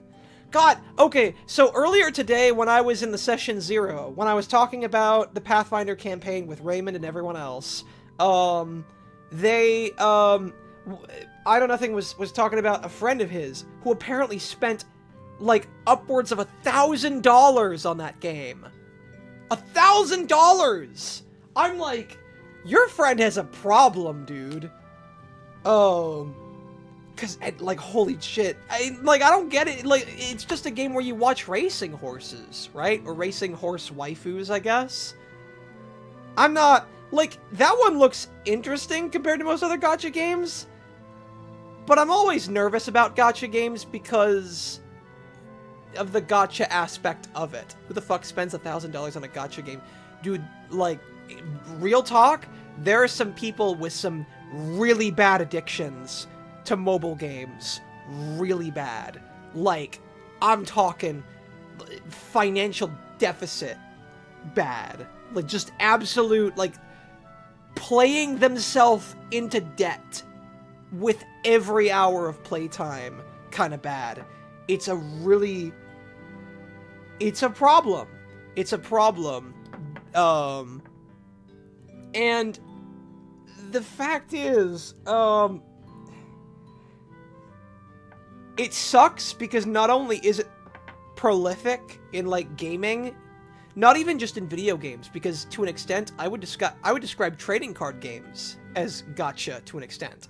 Because that's what they are. You know, you are opening a loot box for cards to use in a game. Like, I know a lot of people don't think of it that way because trading card games existed before, you know, gacha games really became a noteworthy thing. But the sad thing is the reason why we have a lot of these kinds of, like, these games are prominent because of these whales who spend so much money on these games and are addicted to it. And, like, it sucks, too, because it is part of this vicious cycle. These games exist because of these people spending so much money, and these people spend so much money because a lot of these games, not all of them, but a lot of them, are very predatory in the way that they're set up. And, like, it's very sad. Because the fact it works. It's a thing because it works, and it works so effectively, and it's terrifying, really. Anyways, how about ice cream? The grind makes JRPG late game XP grinds look short by comparison. Jesus Christ. I'm so glad I don't play gacha games. I know everyone likes ZZZ, and its combat looks pretty decent, but I'm not gonna devote my time to being a free play gacha player. Well, fucking said, dude. Like, the fewer loot box games that you have in your life, the better. Like, I know I'm getting back into Magic the Gathering. I really shouldn't. I've already spent way more on trading cards than I should have any right to. But, like... And a lot of my problems with gacha games I also have with trading card games. It's part of the reason why I keep falling in and out with trading card games. Because of this ridiculous scarcity aspect that adds nothing to the game and only makes things more expensive to get into. And it sucks because it's a thing, because people just accept it. And because there are people who will spend boatloads of money on this stuff. Whether, you know, in the case of gacha games, because they are whales with horrible addiction problems, or because they're scalpers who just want to buy it, everything and sell it for an exorbitant price to the people who are casual players for trading card games. You know? And holy shit, is that ever a problem in Magic the Gathering right now. Like, the new Final Fantasy set that came out, every time that they restock on, like, the commander decks, they immediately sell out in less than a day. Every time, without fail. The fucking, like, plastic boxes and, card sleeves get bought up within an instant every time. And then they're up on some other website where they're being sold for twice their price. And, like, almost, it's funny, too, because in a way, in that regard, I find that some trading card games are worse than gacha games. Just because of how they can be abused by scalpers. and yet it's still the same problem, where you have, like, this gotcha aspect to it. This doesn't add anything to the game. These randomness stuff, you know? It doesn't make the game better, it only adds an unnecessary financial weight onto the player. And I hate it. Anyways, let me continue with this. Yeah, Xion, I guess, is not feeling so great. I'm probably gonna call it once we get back. I know we haven't done a full 4 hours, but I'm probably going to.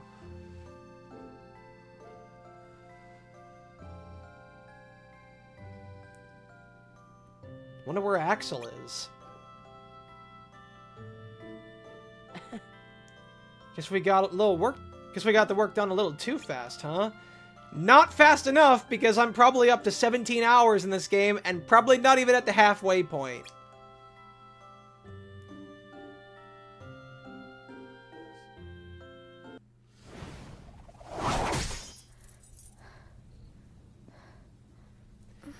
Don't feel bad, Xion, everyone loses to Riku. It's just a thing. Sora like, it's just every time you encounter Riku for the first time, it's like a rite of passage. You know? You just lose to him, and then you climb up a palm tree, and then you try to, you know, get away from him, and then he makes fun of you. It's all just part of the rite of passage. Just walk it off, you'll get him eventually. Don't worry. Who are you really? And why do you have a Keyblade? Tell me first, why you are dressed as one of us. Well, that's easy, because he stole one of your cloaks. To make sure my best friend Also, lives in peace. other people can make those cloaks, I don't know you who know. you're supposed to be, but you can't fight fire with sparks. This Keyblade, it's a sham. Worthless. My Keyblade is not a sham. What gives you the right to say that?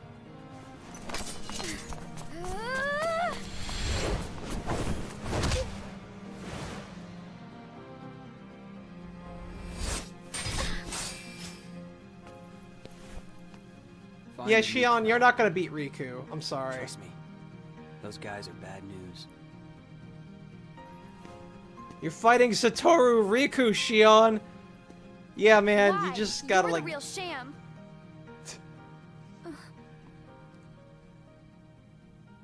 You didn't play Fair for enough. 16 hours? That includes the last parts, right? You could Yup. say I am That the includes the biggest last nobody parts. of them all.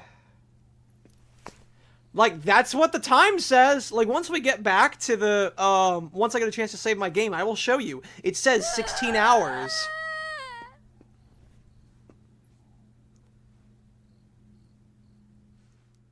I don't know why it's so... Because, like, here's the thing. Like, the organization, they don't have a monopoly off of darkness warding threads.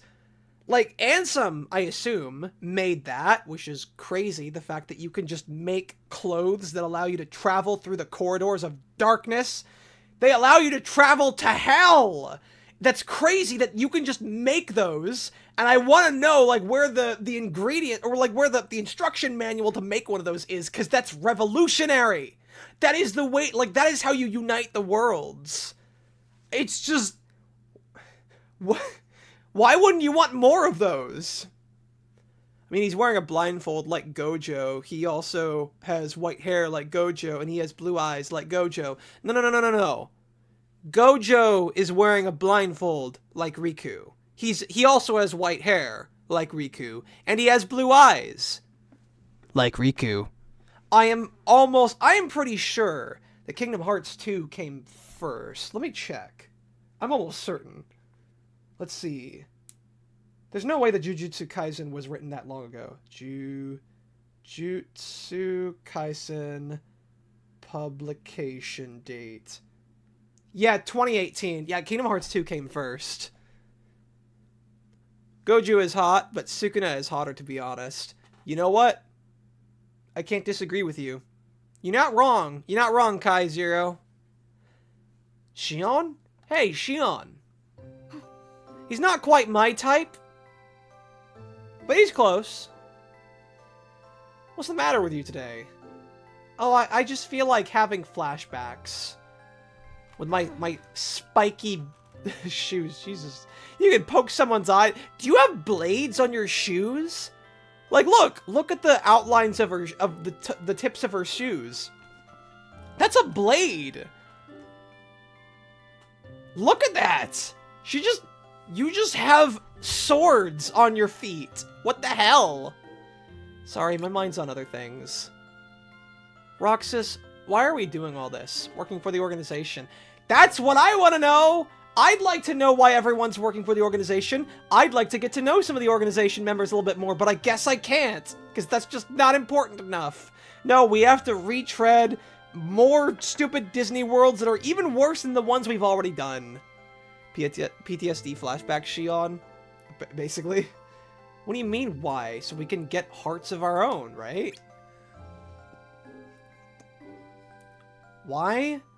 What do we need hearts for? See? She's asking the right questions. I don't know why anyone else is asking these questions.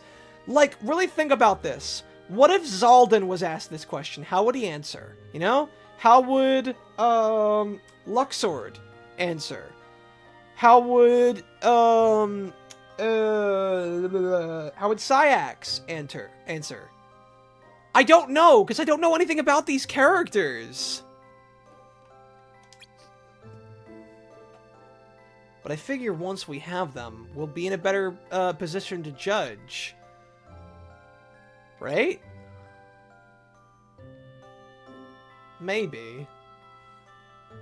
I just wish I knew what I was doing here. How I got here. I started having strange dreams. Really? That's just normal. You're in Kingdom Hearts, Xion. That's just normal. Don't worry about it. We need hearts for Xemnas' gotcha game. How many times? No! We're cutting him off. We're cutting Xemnas off. He has a problem. We are having an intervention. He cannot keep doing this. I can never remember what they're about. I just wake up feeling like something is really wrong. Well, if it makes you feel any better, Zigbar said you and me were pretty special. Exceptional, he said. Special just means different. Because I'm a mistake. Don't say that. Slaps her. You're not a mistake. You're a problem. And you're my problem. And you won't go away. Well, maybe we may both be exceptional, Roxas. But I don't think we're the same. Just jumps off. Xion, wait! Another missed opportunity is not seeing many of the members interact that much, except through Roxas, but that's a bit of a stretch. Could add some much-needed tension for tedium. Honestly, considering that they already added, like, the ability to play as the other organization members in mission mode, I'm surprised that I'm not given the opportunity to play as any of the other organization members. See things through their eyes. Have them interact with other organization members. See what they're doing. Like, everything about their plan for Kingdom Hearts revolves around Roxas, but what are the rest of them doing? How are they contributing? Why are they contributing? What are they after? Who are their friends? You know, why... Who do they confide themselves to? Do they have any other allies that they feel personally connected to? In any way? In the way that, like, Roxas and Axel do? Like, these are questions that I feel could be explored that could better help us get to know these characters that we really didn't get to know that much in Kingdom Hearts 2.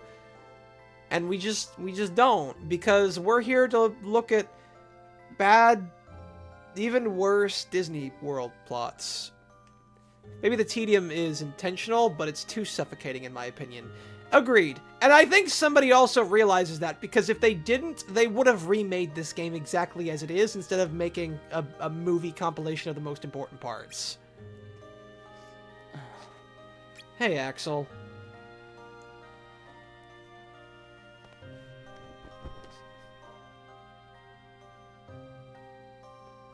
Xion couldn't make it again today. No, she was here, you just missed her. Yeah, well, Roxas said.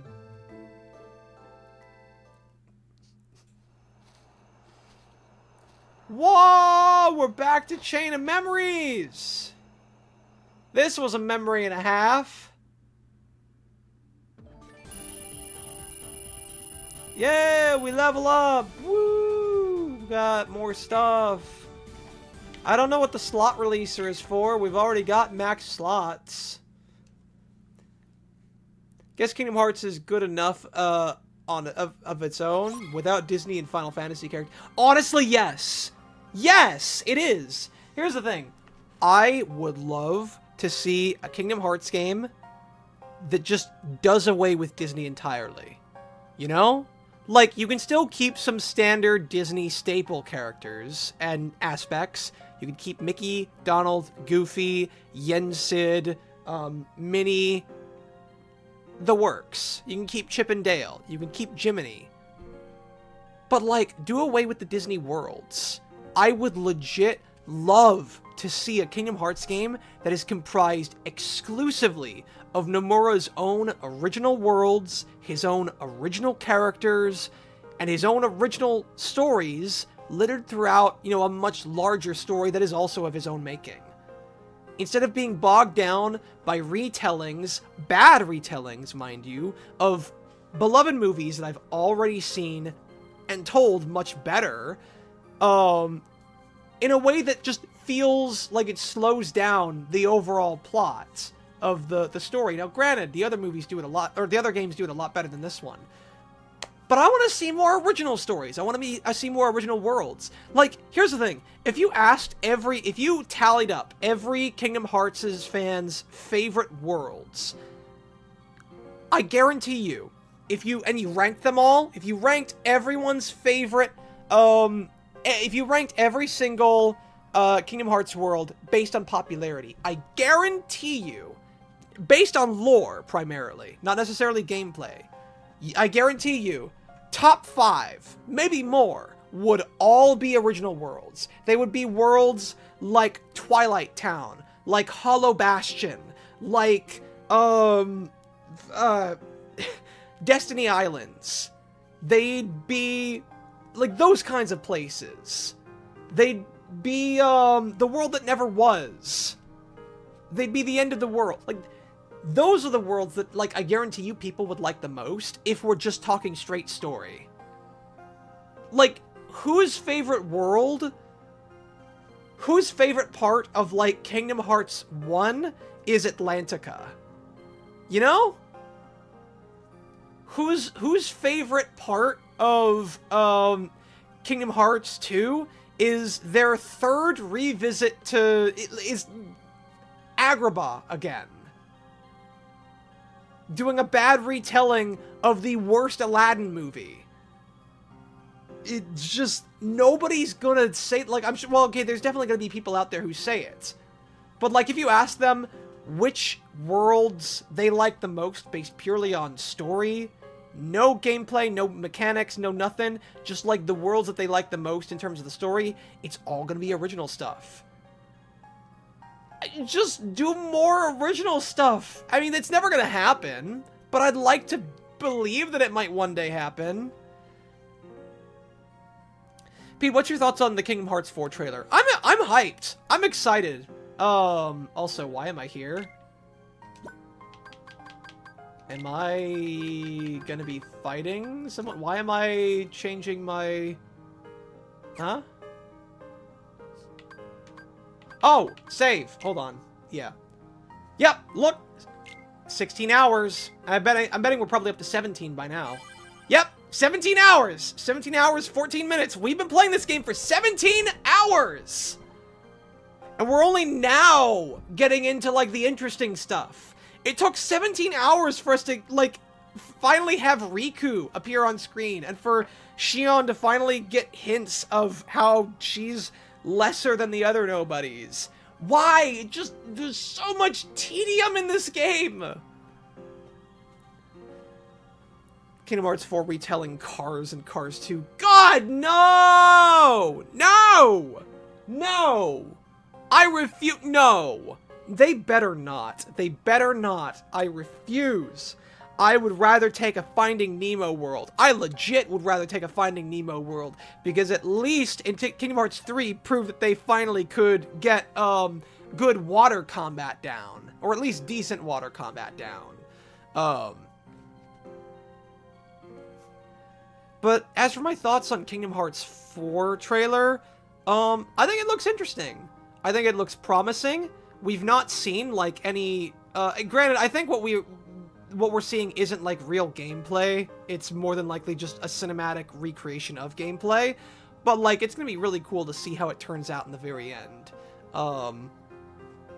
And the Quadratum also looks really cool. From what I can tell, it's supposed to be of sort of meta-telling of all of Nomura's works that he's been trying to make. Like, he has been trying so desperately to put to like finish his Final Fantasy Versus 13 and like put it in somewhere, and like how it got misused and poorly thrown together in Final Fantasy 14.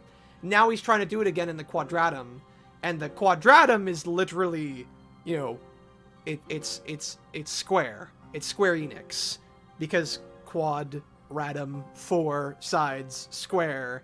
Like, that's supposed to be what this is, which is going to make me wonder if they're going to try to cross over with more. I know that it's supposed to have more to do with The World Ends With You, so I'll be curious to see if some more characters from Dream Drop Distance come in to play a role in that. They probably won't, because, like, most of the cameo crossover characters are just that, cameos. They don't really have much, you know, role in the overall story, even though I think it would be cool to have them. I feel like it would be cool to have Avalanche be a recurring group that helps them throughout, like, all the different kind of stuff that they're doing, and not just limited exclusively to Hollow Bastion or whatever. But again, I can dream. But as far as pure gameplay goes, it looks really cool. It looks really fun. I like the big open city area. I hope that they add a little bit more variety to it, because if the city area is as big as San Francisco was in Kingdom Hearts 3, I'm going to be a little bit concerned, because that map, while big, it was basically Soliana from Sonic 06, in that everything looked the same, and that it's easy to get lost there. And I mean, it's a city, so of course, that's to be expected, but like, that's also kind of all the more reason why maybe you shouldn't be doing a city. Well, it's like, there are ways to do a good city environment, I feel, in an open area, but it really just all depends. The longest 17 hours ever. Even my nearly 80-hour first playthrough of Dark Souls 1 felt shorter and more fulfilling. Well, I think a part of the reason is also because I've been taking breaks, and also these are weekly streams. That's probably why it feels so long. I think Kingdom Hearts should have been a game about a kid chosen by the Keyblade because he's one of the 7 lights or something. Don't know about, nothing. I don't know. I know nothing about storytelling. No, I agree. Because I thought that was kind of originally supposed to be the case. Here's the thing, too, is that it was, one of the original ideas for the original Kingdom Hearts was that when Sora storms Hollow Bastion to rescue the 7 princesses of Heart, he was going to be doing it with the other 6 princes who, you know, so like he was going to be, so like each of the 6 romances for, so he was going to be doing it with Aladdin, I forget what the princes' names in Beauty and the Beast, Snow White, and Cinderella, and then of course you had, Beast, sorry, why did it... sorry, the princes from Snow White, Cinderella, and Sleeping Beauty. Why did I say Beauty and the Beast? Then you had Beast, Sora, what's his name from Atlantica, or from Little Mermaid. You know, and like, that sounds cool, but like, apparently Disney doesn't like Square Enix crossing their individual properties over, which sucks because that severely limits the kind of creative world building opportunities that they have. It's also silly because Disney has made crossovers between their properties before. I think it's just because they don't trust an outside third party to do a whole lot with their properties, and I guess I don't blame them. Yeah, Prince Eric. Yeah, Prince Eric was the one. But the idea was scrapped because I think the reason is because Disney didn't want them doing with it. I'm not sure if I believe that, just because, again, Disney has made tons of crossovers before. Hell, they're making a huge crossover right now. They're making a whole trading card game about a crossover between all the different Disney IPs. I could potentially believe it, but I probably wouldn't believe it until I see an actual document saying as much. Yeah, Disney did the House of Mouse. Exactly! Exactly! Fucking, you had Hades hitting on Maleficent. God, all of their cartoons back in the day had crossovers. You had a crossover between the Hercules and Aladdin cartoons. You had so many crossovers with Lilo and Stitch. Like, Lilo and Stitch crossed over with Kim Possible and the Proud Family. Hell, there was intended to be a crossover between the upcoming Atlantis cartoon series and Gargoyles, of all things, which ultimately didn't end up happening because the overall Atlantis cartoon was canceled due to the poor reception of the movie itself. But, like, they've had tons of crossovers. That's not even talking about the crossovers they're doing right now. Like, have you seen Disney Infinity? So yeah, I'm not sure if I believe... I've heard a lot of people saying that Disney is the reason why we can't have a more cohesive universe for Kingdom Hearts, where all the different Disney characters interact with one another and are more active in the overall plot. That's what I keep hearing, so there could be some degree of truth to that. But... I don't know. I'm not going to believe it until I see an actual document saying it. But I could believe it. I just don't right now. The mouse better not touch Sonic despite his art style is based on him. I don't think Sonic... I think Nintendo would sooner buy Sega than, you know, otherwise. And even then, Sega's doing pretty good right now. I mean, like, considering their film series that they're doing...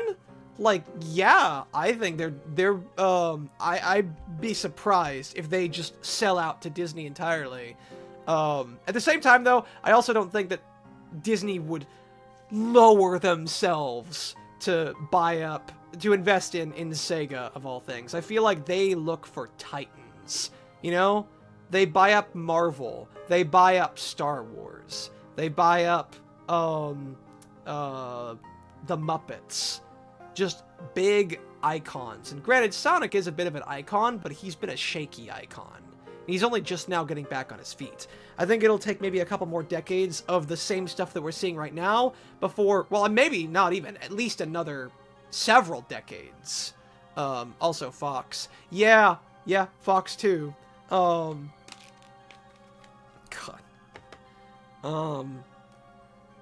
But yeah, no, I'm excited for Kingdom Hearts 4. Not for any story-related reasons, but just because I'm having a lot of fun with these Kingdom Hearts games. I don't know when I will do the post-game content for Kingdom Hearts 2. I really need to do that at some point.